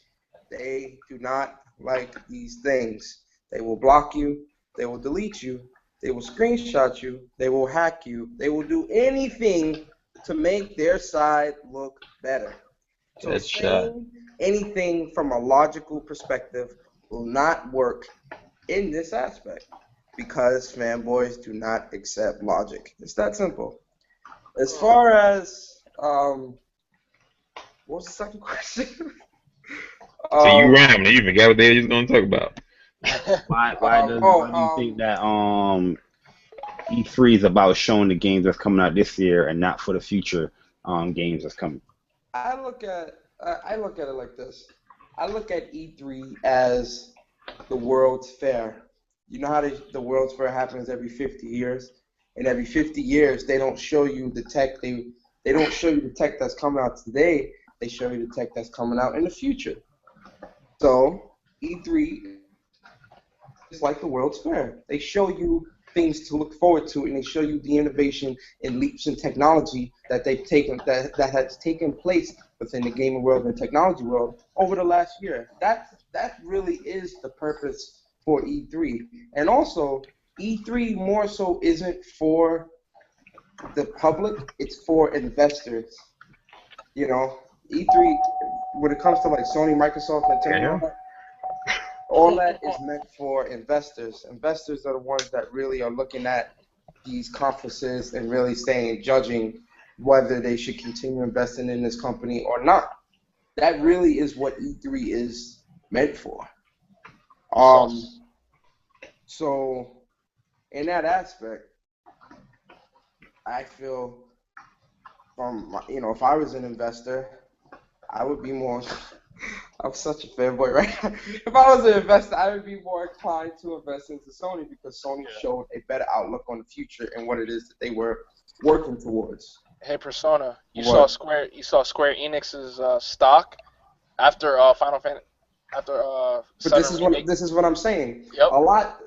This is what I'm saying though. A lot of people, especially fanboys, aren't looking at these companies from a business or financial standpoint. They're looking at it from what can I gain from this standpoint. And that's good because obviously you're the consumer, so it's more so about what it is that you can get from the company. But if you're going to speak facts or speak logic about anything that goes on within either company, either one of these companies, you have to look at it from a financial standpoint because really to the company, finances is the most important. Yes, games are important and games is what brings in the finances. But if the finances aren't there to have the games made to get more finances and revenue, what's the point? They have to show that their innovations and their ideas are going to bring in money. That's the most important thing here, money. I think with E3, especially with both of these companies this year, both of them had their goals for what E3 wanted to be, and they made it very clear. Microsoft was going to concentrate on their holiday lineup and stuff like that, and Sony said it very clear when they said, well, the first party is going to be a little sparse this year, but our E3 is going to be focused on the future, what's to come on PlayStation, and how is it going to take advantage of the console. So when I went into E3, I already knew what Sony was going to be announcing. It was going to be games that's not really coming out this year, but more onto 2016 and beyond. So that's fine with me. You know what I mean? Because that's how normally E3 usually is. You know what I'm saying? Like Watch Dogs got shown like 2-3 years before it came out. The Last of Us was like a year before it came out. You know, that's how it is. So, but both companies were focused, and both of them had a plan. So, and they both delivered. So, I'm not even mad at that, man. But I do see the questions that people was like, "Oh, Sony got nothing," and it's just back and forth conversation, man. So, that's all that is. Nah, you taking a nice route, Barry. Screw all that, man. But that's what it is, though, man. But yo, let's take an even nicer route, and let's talk about this PlayStation conference. Sony won E3. That fanboy. Fanboy. Nah, that's fact. But let me go real quick. Somebody get that fanboy. I froze. Did I freeze? Yeah, you cut off for a minute. Yeah, All you right. cut off for a minute. I'm gonna go real quick because I'm gonna talk about the ugly and the bad, and you guys can just knock out the good. Well, I'm gonna talk about the good too. No. Talk about the ugly. The ugly. Here's the ugly, in my opinion. I felt like they cater too much to the third party guys. I understand that you guys got to do this deal, but I didn't want to see no Assassin's Creed on there. I definitely didn't want to see Destiny on there, even though that trailer did look hot. But I'm just like, come on, more Destiny. You could have showed that. You could have took out Destiny and showed the Ratchet and Clank. You know what I mean? Before what you did in the E3. Yeah, that was suspect. You could have took out whatchamacallit, Assassin's Creed, and announced Star Ocean at Sony's conference, and it would have went crazy. And then Square could have elaborate more on the game like they did. Those little things, I felt like the lead up before E3, they announced all these bombs. They could have put that into the conference and took the third party stuff and put that outside of the E3. But I understand why they did their stuff. You know, they made a deal with Activision and all that stuff, so they got showed. But as a fan, I would like to see more of that stuff. Should have been in there. The bad, and I know you guys are going to disagree with me, but I really wanted to see some more of the smaller titles. Like I wanted to see Abzu, I wanted to see Rhyme, I wanted to see Hollow Point, Alien Nation, Shadow of the Beast. I wanted to see some type of dedication towards the indie devs like they've been doing at the E3 conference. Because I like that stuff because that shows diversity and it shows that you're not scared to switch it up when it comes to E3. You know what I'm saying? The biggest stage. But the good is just that overall conference was this beast. You had the biggest bombs in E3 history in that one right there. You showed The Last of Us. You showed The Last Guardian, Final Fantasy VII, and Shenmue. I'm not even going to harken to Final Fantasy VII because I'm going to make a separate video on that, and I'm going to make you guys talk about more of that stuff. But yo, that was just literally bomb, yo. And I felt like Sony, when it came to actual gameplay, when they were showing it, they showed the right scenes of gameplay. You know what I mean? Like, yo, with Horizon, they came in. You saw that game. The backdrop is looking beautiful. You saw the physics when it came to the grass is moving and the wind is blowing. They showed that off, and then right into that, it went right into an action scene where it was long enough to see the mechanics of the game. Like you saw enough guns, you saw enough bow and arrows. She had like 4 different bow and arrows she used in that one little scene that showed off what you're capable of doing in that game. Where I felt like Microsoft conference, they didn't really show that when it came to like Tomb Raider and Gears. You know what I mean? In that one Horizon then. And then the Uncharted demo bodied, oh my god, that Uncharted demo, that is what you call a gameplay demo that should be shown at E3. You know what I mean? But yo, I'll let you guys go. What you guys think? Man, Beast, yo, beast. I have no complaints about it. I loved everything about the Sony conference. I mean, I sound fanboyish, but the conference just went well. The pacing was way better than what they did from last year. They definitely showed some games I'm interested in because I wanted to see The Last Guardian. Definitely happy they shown that. Horizons looks like it could be a contender for Game of the Year. Like it really has that. It just has It's that. already Game of the Year. Man, I can't wait to play that. That's going to be, I think that has to be contender Game of the Year. I really think Sony brought it this year. You know, they definitely played it safe, but they definitely did enough. And, you know, shout out to Sony to getting that exclusive deal with Call of Duty. I mean, that's a big thing, you know, like to get that's big for Sony. So shout out to them. Yo, why I don't get a shout out? You ain't nobody. Why I don't get a shout out? Because we had many podcasters, we had many little talks on our predictions. And nobody has said, yo, Barry, man, yo, your predictions was on point. Because I definitely laid it down. When y'all was trying to deny me, y'all said, He did. He did, you He did. did. Because you did call it, bro. You called it. Nah, I ain't giving no credit. Bruh, I made 5 videos of predictions where everybody was laughing at me. It was like, yo, you a fool. You're not a gamer. You're this and that. I wasn't saying you were a gamer. I was just Now, saying you I'm crazy. not talking about y'all. I was talking about the outside people. They was like, yo, I'm questioning your gaming card. The Last of Us? Are you serious? The Last Guardian? Are you serious? Call of Duty? No, Xbox always got Call of Duty. All that. You know what I'm saying? Xbox are right. You feel me? Xbox are right. Yo, and I remember it was probably a few months ago, man. I said, yo, I have a feeling that they're remaking Final Fantasy VII because they wouldn't be talking about it, and they wouldn't be talking about that G Gundam, that G Bite game, talking about support that, and maybe you can get that. I'm like, nah, man, something's not right, man. Something's not right. And boom, it came. Man, that boy good, man. But anyway, go ahead, my bad. And Shima 3, man. That's it. That's it. Let me go, man. Y'all already know. Good. You can tell by the profile picture. Horizon is the best thing that I see at E3. Period. Oh Lord.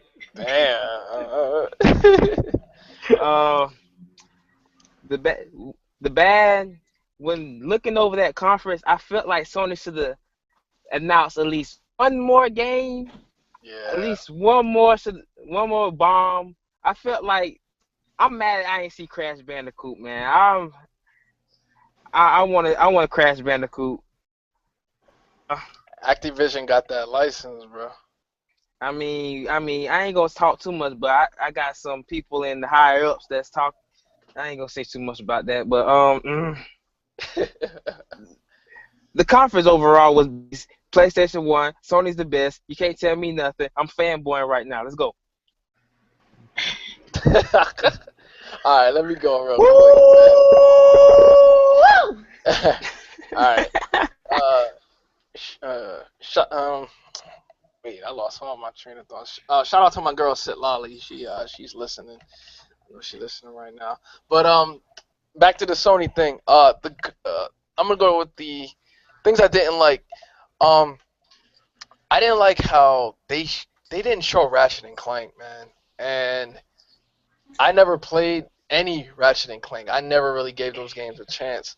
And I saw the new Ratchet and Clank, and I was just like, wait a minute, man. That shit looks really good. They should have showed that off at E3 just to show like the power of the PS4 or whatever. I'm not an Assassin's Creed guy. They should have threw that out. I'm sorry. That should have been there. Destiny, you know what? That has a crazy rabid fan base. So I understand that. But let me get to what I did like. This was Sony's best E3 in history. The pacing was spot on. Horizon was amazing. The soundtrack, the visuals, the atmosphere. I don't. Guerrilla Games was on. I don't even know what to say about Horizon. I'm looking forward to it. Last Guardian, we finally see it again. I'm a little mad we didn't get a lot of release dates. Same thing with No Man's Sky. I'm interested in that game. I want to play it. I'm there day one. but no release date. I wish I saw a release date. But that Final Fantasy VII remake. Yeah, I agree with No Man's Sky. That was a gut punch. Yeah, I was just like, okay, we've been seeing these demos more than once. You know, that was probably like the 4th demo I think we've seen, and no release date. So I'm looking at it with a side eye, like, come on, guys. Final Fantasy VII remake, the remake to my favorite game of all time. There's just nothing there's nothing that can top that. Nothing will top that. There's nothing you can do to top that. It was like we were in the chat while Adam Boyce was talking, so I didn't hear him alluding to it. So I saw the trailer start, the teaser start, and I'm just like, yo, what is this? I'm like, nah. And then I saw those 3 big floodlights by the city, and I'm like, that's Midgar. But I wasn't 100% sure, and then the camera like zoomed down to the ground level of Midgar, and I saw Barrett's minigun, and I was just like, oh my god. And they were showing they was playing Advent Children music. Mm-hmm. When I knew what Final Fantasy VII when I saw the live stream. I think y'all heard me screaming that. I was like, that's live stream. That's the live stream. You said live stream, but I didn't believe it. I was just like, nah. That's just like some wavy green line. And I'm like, nah. So I wrote it off. When you said live stream, I just said, nah. Bro, I almost fainted, man. Yo, when I saw those floodlights and I saw that city, the way how intimidating Midgar looks. I mean, because if anybody who's played Final Fantasy VII knows Midgar is a very oppressive city. You know, that city itself was a character. You know, it was foreboding. It was depressing. It was oppressive. And talk about it. Yeah, to see that, and to see that reinterpretation of it, it sent chills up my spine. Like, oh my god, like this is insane. You know, like a game that can do that to me. You know, the game is going to be huge. You get what I'm saying? Like, that city was only one part of the game. That wasn't Junyan. That wasn't Costa del Sol. That wasn't Gold Saucer. Can you imagine Gold Saucer? Oh, wait. Oh, my God. Yes. Yeah, man. Final Fantasy VII Remake is going to be the... Yo, who do you take on in Golden Saucer? Do you take Tifa or you took Aerith?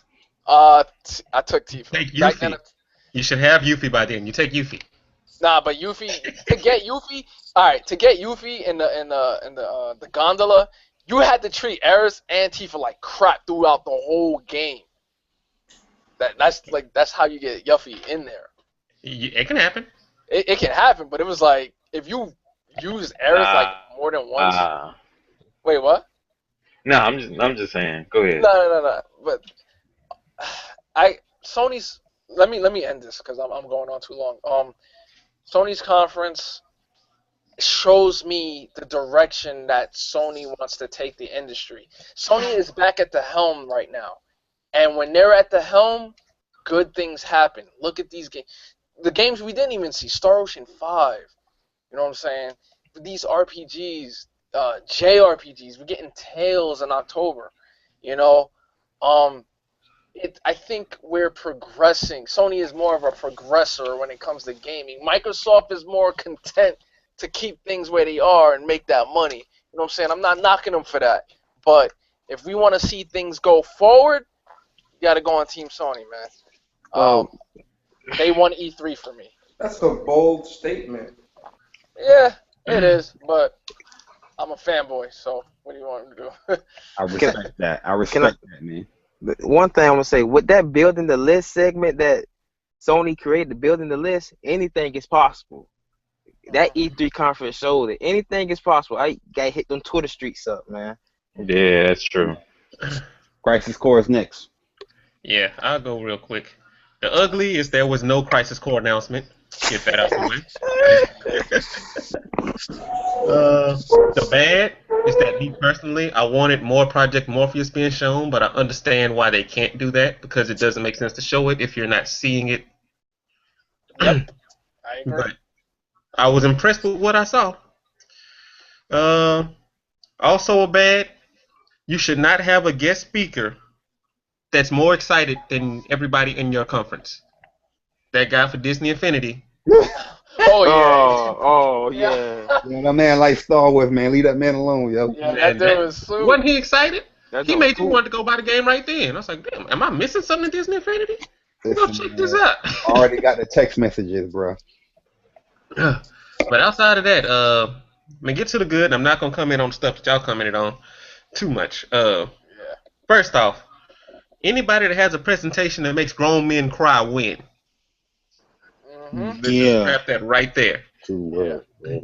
I cried. Announced Final Fantasy VII Remake. They showed the pictures and zoomed in. Grown men stand up, start covering their mouths, and their eyes start watering. People in their house leave the room and start bitching up. Come on. You didn't have nothing like that for Microsoft. Nobody was crying for Rare Replay. Come on. Nobody's crying like that for backwards compatibility. They wasn't crying like that for EA Access, Halo, or Gears. No, man. God. There was grunting. There was. He kind of right there. Go ahead, continue. Also, when I talk about the future of what the games have to offer, you look at the quality of games Microsoft showed. Look at Horizon. They had nothing that looked as good as Horizon. And I'm not going to even say Horizon was the best looking game. That was pre-alpha. Uncharted 4 did some stuff that no game on Xbox is doing. So, between Uncharted 4 and Horizon, you had a big gap to fill. What are you doing that looks close to that? And then they showed Dream. And love that. I sit up and I think about it. Say, okay, we had Little Big Planet. You can make your own games. You have Project Spark. You can kind of make your own games. I don't know exactly how that works because it's not enough people. Like, it's been what, a year? You have to pay for the assets. And Little Big Planet, you mostly paying for costumes, and on Project Spark, you paying for assets to help you make the game. Little Big Planet already provides those assets because you already paid your full $60. That and like I hadn't seen any gameplay of Project Spark, and that's funny. Because if anybody's gonna hype up Project Spark, why aren't you seeing anybody around posting gameplay or talking about it at least? That jump pool. Then you look at Dreams and you see the dude create the character right there in front of you and push the button and the character come to life. I can make a dude play a piano. I can create a little race right there. That was awesome to see him sculpt that right there, right in front of your eyes, and just push the button and he comes to life. And that cute little beer. Oh my God. Yeah. They made the Coca-Cola commercial with the polar bears. Word up. I'm like, that's amazing. Dream. Right there on the screen, and ain't no little bitty characters. That was dope. The No Man's Sky presentation. My wife and I are nerds to a certain extent. I'm like 19 times more nerdy than she is, but she gets it in whenever she gets the chance. Exposed. And she's a huge space freak. And as a frequent visitor to NASA, like, we be into the whole space thing. We always wondered if they would capture the scope of how big space is. Like, were they gonna make a little corner of space, or are they gonna make a space in the whole vacuum? And to see that you're on this planet, and this planet's huge, and there's a lot of stuff to go through. Then you zoom out, and you see the galaxy. And you zoom out, and you see all those dots on the screen are a sun. I said, wait a minute. Every one of those is a sun? And then he zoomed out some more? Man, please. We could all play No Man's Sky today, and we wouldn't even touch each other's planets. Pause. We wouldn't come close to each other's planets. That's amazing. You literally need a map to get to where I'm at, like in my planet. I'm like 400 light years away. Don't worry about it. Just pack a lunch, take a trip. That was amazing. I don't see anything outside the super hyper guy for Disney Infinity that could have possibly brought the showdown. Even when Sean Layton came up to talk, he was talking like, okay, I'm finna drag the showdown. I'm lying. Let's get to these games. Boom. I was like, you want to hype when you saw my man riding on the tauntaun? Oh yeah. Oh man. Definitely hype. But it's and then Last Guardian. Beautiful. Anybody that's waited to see The Last Guardian, like my wife and I are huge Ico and Shadow Colossus fans. To see that game brought tears almost. That's a damn near second tear. Because I waited for that game so long and I wondered what kind of puzzles would it have, because I figured it'd have some puzzles. Of course. If I play that for the first time, I know I'm dying that whole part. No, that was wonderful. Sony, good job. Microsoft, watch this and learn. And bring out some games that look good next year. Yeah, you don't need a HUD and a friggin' mini-map to have a good game. Don't rely on last-gen games and Rare to save you. Well, let's not say that. Let's not say that because technically, relying on Final Fantasy is semi. That's a remake. I'm talking about like actual Xbox 360 games. Yo, they said that Final Fantasy is the story is gonna change up a little bit. I think they're gonna try to make it more entwined with Advent Children kind of look. I'm for that. So I think they're gonna change some things up. And also, I've seen some fool, because they had an article today saying here's Cloud, how he looks in a dress, and this dude's like, oh, look at this gay stuff that's going on, cross dressing. I'm like, you definitely did not play Final Fantasy 7. That's early in the game too, where you got to save Tifa, so you got to cross dress to get into what's her name, Don. What's his name? Don Corsi. What's it? Don Corleone. Something like that. He had to go into his little place. Brothel. Yeah, his little brothel to save Tifa and all that, man. So I don't know. I don't understand these dudes, man. Like, people gotta realize Final Fantasy 7 has some adult shit in it. Like, it was like Tifa and them, they were like about to get raped. You know, like, imagine bringing that to this modern interpretation. It's gonna be a dark game. Come on. It's gonna be a dark game, man. So people gotta be prepared for that. So. But yeah, man. Anybody else? Let's do this, man. What I was gonna say. Who's next? Yeah. Persona. Anybody before I go? Because what I gotta say is a lot. So anybody gotta say something? Persona.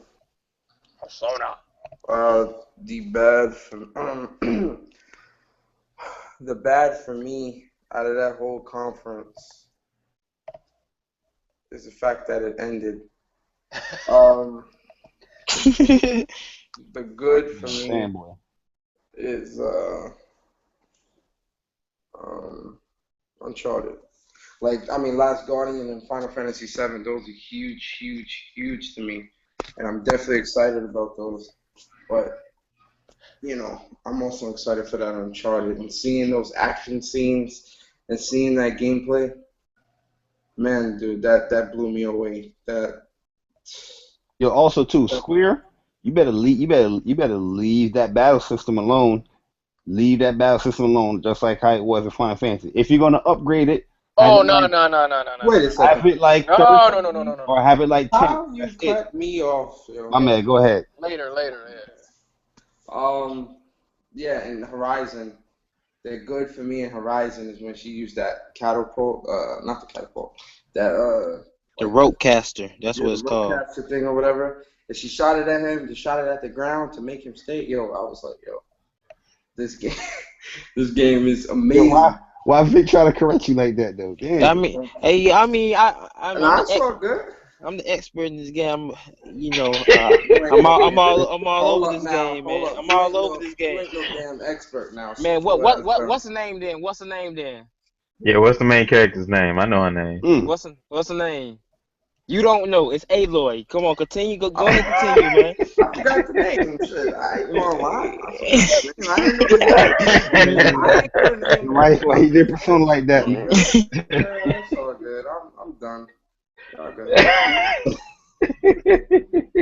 You shouldn't have questioned it, Persona. You should just let it rock. Yeah, man. You should have just let it be. I'm gonna go ahead and go. All right, so I got a lot to say. Go ahead. So let me start off with the ugly, right? First and foremost, Destiny. Like, they spent too much time on freaking Destiny. I like Destiny, but it's already out. We already know what's coming. It's been leaked already for the DLC, all of that, to Taken King. Like, at this point, they could have just said DLC coming this September, blah, blah, blah, show the trailer, all of that. They ain't need to make all that much time for that. This is the ugly. More ugly is Assassin's Creed. Like I said, that game needs to burn the dust. It needs to be stopped being made. Um, the other ugly is Disney Infinity. Dude was extra hyper. I didn't care for it, though I understand it is for the kids. Leave him alone. Let this man tell us game. I think that dude took like an upper before he went on stage. Yo, that dude was extra hype. That was a hyper person out there. Come on, son. Leave him alone, B. I was glad he was on the Sony conference instead of the Microsoft. That's what it was.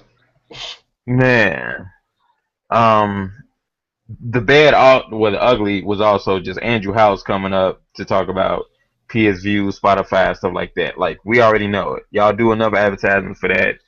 Just kill that, please. Like it could have been something else to be said. Yeah, I know that's for the investor guys. The bad was also showing Batman. That's coming out next week. No need to even really speak on that because we already know who's going to, you know what I'm saying, really be out there for it. And it's not even saying, I'm not even saying this as a diss, but like it's been promoted for the PlayStation, so like automatically the PlayStation audience and console owners are going to flock to that game. I agree. You know what I'm saying? Because of the simple fact that it's been heavily marketed with the PlayStation. Not to say that the Xbox guys aren't going to get it, because we all going to get a chance to enjoy it. But like they ain't even have to really mention that for the Sony conference. That was a waste of space. Also the bad is Final Fantasy and Shenmue 3.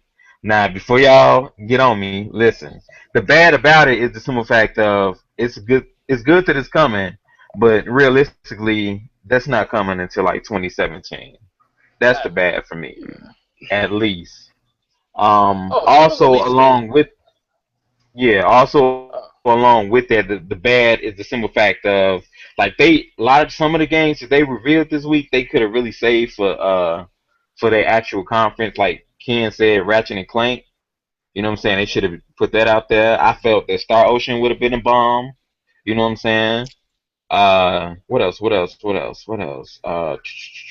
They didn't mention Persona. I don't know if they're saving it for another conference, but I felt like they should have had those games out there. You know what I'm saying? More so on the forefront because you got millions of people watching, and to announce something or just to even present Star Ocean, I felt that would have did that game some good, and it would have been another nod to Square Enix. You know?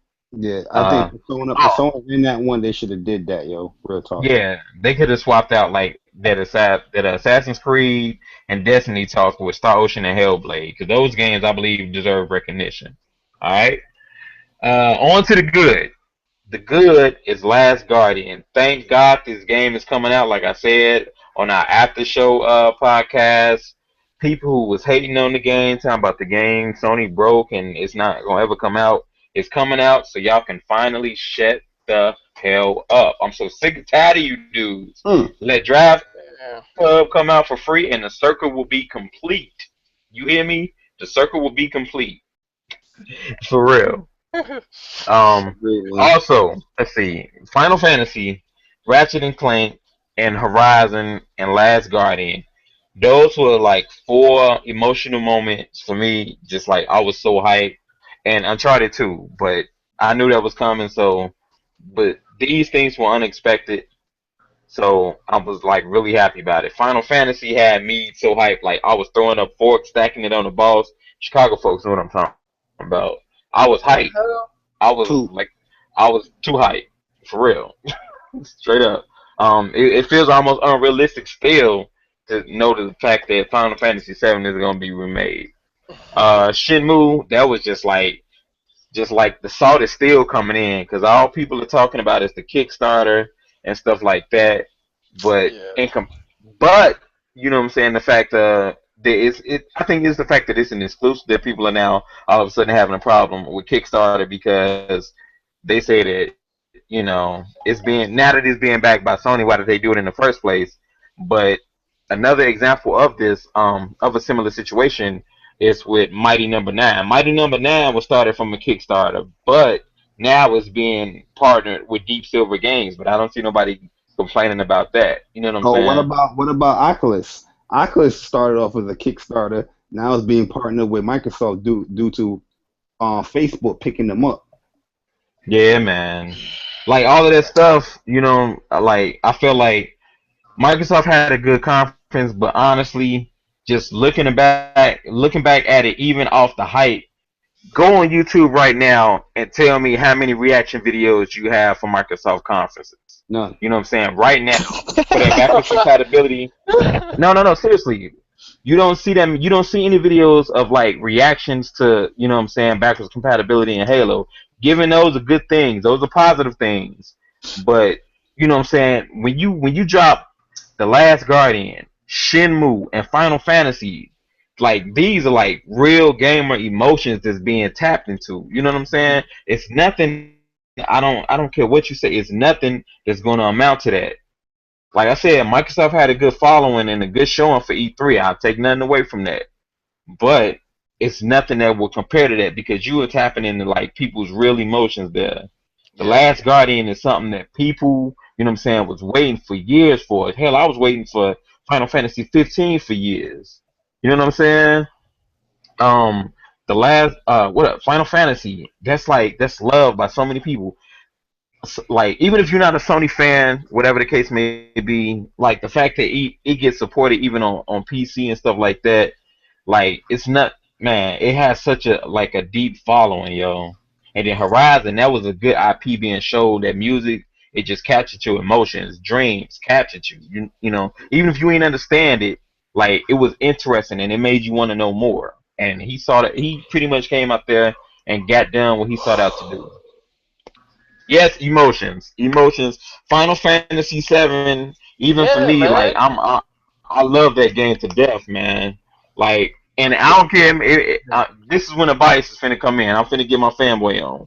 But Go ahead. Final Fantasy VII was like one of my first RPG. No, I'll say my second because my first one was actually Beyond Oasis, or I guess you can consider Zelda that more so the action RPG. But like like definitive RPG, like turn based and all that goodness. Final Fantasy VII is something special and dear to my heart. And like I said, I'm about the fanboy, but I don't believe that it should be like as far outside of PC because of the simple how much hate that I hear from like a majority, not all, but a majority of the Xbox dudes hating on JRPGs. I don't believe that y'all deserve it It's not. because that's all. You Oh, said it. You said it nice. You said it nicely. It shouldn't even touch the Xbox One. Shouldn't even touch it. Yeah, I don't believe they deserve it. Like I was legitimately, I don't care about Tomb Raider at this point. Like they can have yeah, that. y'all can have Take that it. straight Take it up. away. You know what I'm saying? But Final Fantasy VII is something so dear to my heart, man. Like I don't I think don't care about anything else. Everything else means nothing to me compared to that. I don't Next to think Xenogears. I don't think it's coming to Xbox, man. Real talk. Nah. I heard that exclusively. Yeah, I mean it may or may Yeah. not. But honestly, I'm like so deeply invested into Final Fantasy. I need for Square to stop playing with my emotions and either confirm if it is or isn't, so I can, you know what I'm saying, just go ahead and move on to green pastures. You know, Yeah. I'll be more at peace with myself. But honestly, I need Square to stop playing with this first coming to PS4 and just confirm it. You know what I'm saying? If it's coming to Xbox or not. But I personally feel that it shouldn't. Keep It Tomb Raider and should. let's keep it moving. But It anyway, should. Don't need to It keep should. Tomb Raider I'm either. done, y'all. Good shit. Final Fantasy is something get to the heart, man. Real talk. It's dear to the Yo, heart. Man, Tomb Raider, Xbox guys. Laura Croft is gonna go over there, mess with Phil Spencer, and just tell Phil Spencer to leave the money on the table and come back over to PlayStation. That's how it's gonna work. Yo, Xbox guys don't even want that game. That's the only. They just want it for bragging They just, rights. yeah, At this they point. just quickly to jump on that whole it's timed, but Yeah. I'm seeing people say it's time, but they don't want to call Tomb Raider timed when they Phil Spencer specifically said it's timed. Crystal Dynamics said clear to your face it's timed. All he that stuff. said it. Even the Xbox E3 conference said it's timed. When it said exclusive within 2015, holiday 2015. So But see, the thing is, they're gonna come back with the same thing, saying, "Well, if y'all is not recognizing that Tomb Raider is time, how come you can't recognize that Final Fantasy is time?" The only thing that gives me a little bit glimmer of hope with Tomb Raider is the simple fact of when they say time, as far as for PlayStation, that could mean PC. You know what I'm saying? and with And the same thing for Tomb Raider, but Tomb Raider, the thing is like with Tomb Raider, yes, you know what I'm saying, they can use that argument, but Tomb Raider has a deadline. It's a Yeah. deadline there. It's saying exclusive holiday 2015. That's when you have that exclusivity. So when 2016 hit, you don't have it no more. You don't have that. You have a deadline within that exclusivity. I said exclusivity. Whoa. But yo, nah, man, like I understand the argument they're gonna bring with that, but that's a weak argument. I would shut that argument down really quick because there's a deadline within that exclusive rights. I'm gonna just I'm say done this. though. I just have to Yeah, get that out. I'm gonna just say this, man. Sony tapped into the hearts of they tapped into people's souls that night, man. People crying, people were jumping for joy. Yeah. I mean, you can't top that. You can't put a price on that. You know, I mean, that got trumped by backwards compatibility. Are you serious? Are you freaking serious? Get out of my face. Like I said, man, Sony just had the better gameplay demos. Like I felt like the demos just it draw you more to the game. Yeah. You know what I mean? People was reacting more. Like when I watched a lot of videos, like, oh, Halo look good. It looks good. It's Halo. Gears look beautiful. Blah blah blah. Gears. It's Gears. But you know what I'm saying? Hey, Tomb Raider. Oh yeah, she can scale the mountaintops. But how's the gunplay? You know what I'm saying? Where with the gameplay with Sony games, it captured almost everything you look for in those games. You know what I mean? Like with Uncharted, they even open up a newer element in Uncharted. Now you're driving. You know what I mean? Like they showing a lot of elements within the games that is just like crazy. But yeah, man. I got something to say. I see somebody in the chat. Comment. I seen somebody in the chat laughing at what Kel said about PlayStation tapping into people's emotions. And I'm like, that's true, because if you go on YouTube right now, type in Sony E3 reactions, you see people jumping for joy. I seen one dude was so happy that Final Fantasy, he had a tattoo of Sephiroth, whatever his name is, Sephiroth. on his arm. I was like, yo, this game is near and dear to people's heart. That made me want to play Final Fantasy. I'm one of the youngest in the council. I ain't never played Final Fantasy 7. So that made me, seeing Kev, Barry, all hype, that made me, I was like, man, this game must be really good. I want to check it out for myself. What you gotta understand That's is the realest thing Kev said, yo, real talk. Yeah, when that game came out, it was nothing like it. It was like the biggest thing ever. Yeah. That was the welcome to next gen. Yeah, it shat on everything that was out. Well, all your shit. Yeah, people been waiting so that was long for my first PlayStation game at that. I mean, people been waiting so long for Last Guardian. People been waiting so long for remake of Final Fantasy VII. People been waiting for years for Shenmue 3. Yo, Sony, it was nothing but dreams fulfilled in that conference. But you see what I'm saying though? Even with the games like Uncharted, they're showing new gameplay elements within the game. And it's live. It's live I didn't gameplay. really see anything like Tomb Raider is going to be the next Tomb Raider, but they didn't really add anything new into it other than now you got 2 ice picks. You know what I mean? There was nothing really new in there. You know what I mean? I'm not saying it's going to be a bad game, but like you watch that Uncharted gameplay, did you see the figures going on when the dudes are shooting?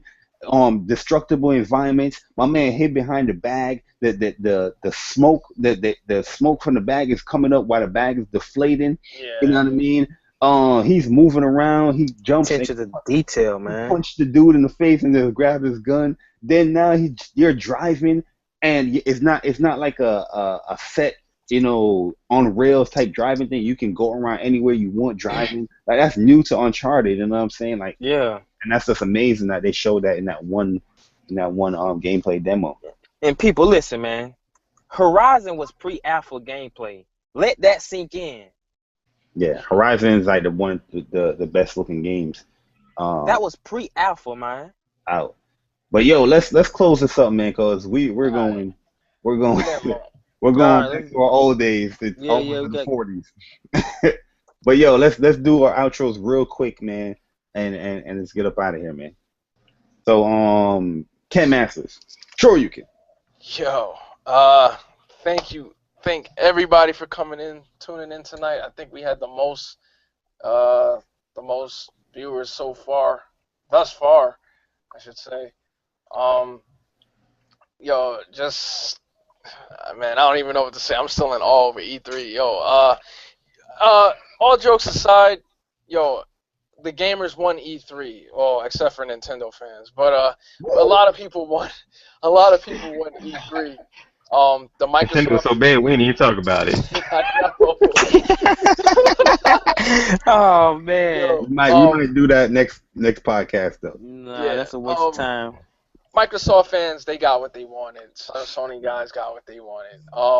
It was a good E3. One of the best E3s I can remember. Probably the best. Other than that, yo, keep it gaming. I enjoy these jokes. I love it. And shout out to the fans. Shout out to everybody in the chat. And that's it, man. We gone. Yeah. Michy. You can even spell dates right. You missed it. Yo, it's your boy Michy. First off, shout out to my beautiful wife. Love you, baby. Love you too. Ain't that so wonderful? Secondly, do you know that it's almost heaven toward time? Oh. It's right around the Oh corner. man. I don't know if y'all trying to go to sleep tonight, but I Stay won't be. away. Stay away. Heaven toward. Y'all ain't gonna hear from me for like 2 weeks. I'm not gonna be on the podcast until I beat the Heaven Toward story. Yo, just come through and Alright, say I'm lying. access though. I'll be back next week. But still. Shouts out to Zangief. Dowsum killed him. And he will never appear again on Street Fighter. Shots You a lie. If you see any Zangiefs, they're gonna be the Android Zangief because the regular Zangief got destroyed by Dowsum. T-Hawk tried to bring him back, but no, Zangief is no more. And shouts out to Poison for kicking Ryu in the nuts. That was awesome. Now shouts out to Kel for some wonderful Street Fighter games. Even though he beat me like 80% of them, I won 2 of them, and that's good enough for me. Shouts out to all people, all fanboys everywhere, delusional and non-delusional. It don't matter what you rep, play games, keep playing games. Shout out to the weirdos. Yeah, man. Yeah, and pretty much that's it. Word up. For I'll some go. Oh, go ahead. why? Yo, what's up? It's your boy Persona. I appreciate everybody that came by this week and listened to our thoughts and stuff like that. It's always appreciated. We as the council, we appreciate you. Especially myself. Yeah, man. Make sure that you follow my Twitch, twitch.tv/gods_assassin6. Follow my Twitter, persona_YT. Shout out to PlayStation Nation All Stars. Shout out to Bang Bang. That's it, yo. This Heaven's Sword is definitely about to be live all weekend. I will be live streaming, so definitely check it out. It's gonna be fun. And that's it. Yo, shout out to the profile pic that Persona got right now. The what? That's definitely hot right there. Much respect right there with that profile pic right there. The what? Yeah, Kingdom Hearts. I didn't understand what you were saying. Yeah, of course, man. Horizon. Yo. Don't call that man Horizon. He ain't no Horizon. Just chill, Persona. Just go back to do what you're doing, man. What's All your right, name? And what? Nope. Yeah, it's big. Thanks everybody for tuning in to the podcast. E3, it was overall good for everybody, no matter what platform you play. If I don't know what to say about y'all Nintendo guys, I'm sorry, but this is one of the best E3s. Y'all just keep supporting us, and yeah, man, I'm out. That's what's up, man. Mr. Official. Yo, and they say Shot City. Yeah, man, just thanks everybody for, you know what I'm saying, coming to check us out. We had, like 31 folks? That's a step up. We still up and coming. It's much appreciated. E3 was I know I had my rant about Sony, but like everybody, well, I didn't see Nintendo's, but I heard it wasn't nothing to really be watching it. But I'm gonna go back and watch it because I think we'll probably talk about that next week, right? Right? We're gonna talk Maybe. about Nintendo next week. Maybe. Nah. Nah, Nintendo So has some good stuff though, for sure. yeah. And also, Well, I didn't hear much notable stuff about it, but we're gonna talk about Square, Nintendo, and PC, and the homie Joseph, he'll be on definitely next week. We lost track of time. But yeah, everybody had a good showing. Bethesda did their thing, Microsoft did their thing. Yo, they're not to be underestimated. Don't count them out. You know what I'm saying? Competition breeds that hunger, and I think I was honestly surprised too with Sony because I was the most pessimistic dude about Sony, saying that they was gonna get. yes, you were. Man, I was, yo. No lie. I was saying like they just complacent. And then I heard stuff about them having Morpheus, like half the damn show floor. I'm like, oh man, these dudes finna spend like 45 minutes talking about Morpheus. And nobody listened to Barbie. But yeah, I give you props. That was blown out of control. It was half the show floor, not half the show. People like did not. Yeah, I wanna know that, read. but still, Oh, no, that could have been. That was Ken. Jabari did say that. I'm just saying. Go ahead. this guy. But yeah, yeah, just thank everybody for showing love. All the Saudi folks in the chat, the good folks who actually having a good conversation in the chat. Shout out to PlayStation Nation All Stars. Make sure y'all join that. Gamers of the New World, and we game here. And that's it, y'all. Peace. Don't forget to like the Sony Council page too. Oh yeah, like the Sony Council page on Facebook as well. Yeah, for sure. Yeah, definitely gotta televise that page, man. But yo, really quick shout outs before we get up out of here. Shout out to everybody that came through on the podcast. Listen to us all the way. Being active in the chats as well, man. I really do appreciate everybody coming through every week, every Thursday at 8 p.m. Eastern Time. Like I say, if you guys want to interact with us, leave us an email at TheCouncilPodcast. YT@gmail.com. Also, shout out to Jay Bari and his predictions on his channel. If you guys didn't witness all his predictions on his channel, if you guys didn't witness his predictions in the Council podcast, where the Council, everybody else said, "No, Jabari, you're wrong, you're wrong, you're wrong, you're wrong." You can witness that in the prior videos on the channel. But yo, tune in to the council videos. Everybody, most likely we did a reaction video after each conference. So if you guys missed that, that's live reactions that just fresh off of the conference, fresh in our brains. So give that a go on everybody's channel here, which is always in the description. If you guys want to find everybody's channel, just go in the description and you can easily find it. But yeah, man, that's pretty much it, man. Also, if you guys haven't joined the group yet on PlayStation Nation All Stars, please join the group. The only thing I can do right now in the group is add people. So yeah, man. So join the group. Follow us on Twitter. Real quick. We got a shout out to my girl Choco Dancer. She's in the chat. That's one of the girls from the Feminine All-Girl Gamer Forum at Comicpalooza. So they're supporting the council. Just want to give a shout out to her. Hey, Angie, thank you for showing up. Appreciate for supporting the council. Thank you, Angie. I really do appreciate it, man.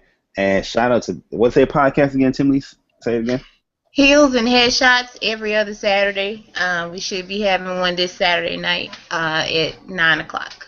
Okay, so speaking of shout outs, I just thought about it. I'm sorry. Yeah, my homies out here in the Shy, man, the old days music groups. Rookie Shy, he's one half for the lyricists or group members of the old days. They do music out here in Chicago. Very good Chicago artist. He did check out one of our podcasts and whatnot. He enjoyed it a lot, so I had to give him a shout out. I just thought about it. I told him I was gonna give him a shout out. So yeah, shout out to the old days music, man. But yeah, man, tune into all that stuff, Heels and Headshots, old days music, you say, Kev? Yeah, the old days music. They got a YouTube page on here. Just check them out. You can look them up. Show love. Yo, we want to grow this PlayStation community. So, come through to the Facebook group, Follow us on Twitter, all that jazz. Next week we'll have some special guests on here. Sorry for anybody that wanted to come through. Just time constraints, and we got a little flustered. But yeah, man, the PlayStation Nation shall be televised. Gamers won E3 overall, but PlayStation won the E3. Nah, you should have said gamers won E3. Nah, gamers did win E3, especially if you're a multi-console owner. You got the best of all worlds right there. But at the end of the day, the best of all worlds, the best of the best is PlayStation. And with that being said, episode 36 is in the books. It was an E3 party. And we gone. Nintendo. Time for a new console player. Nah, you should have, Barry, you should have said. Deuces. Barry, you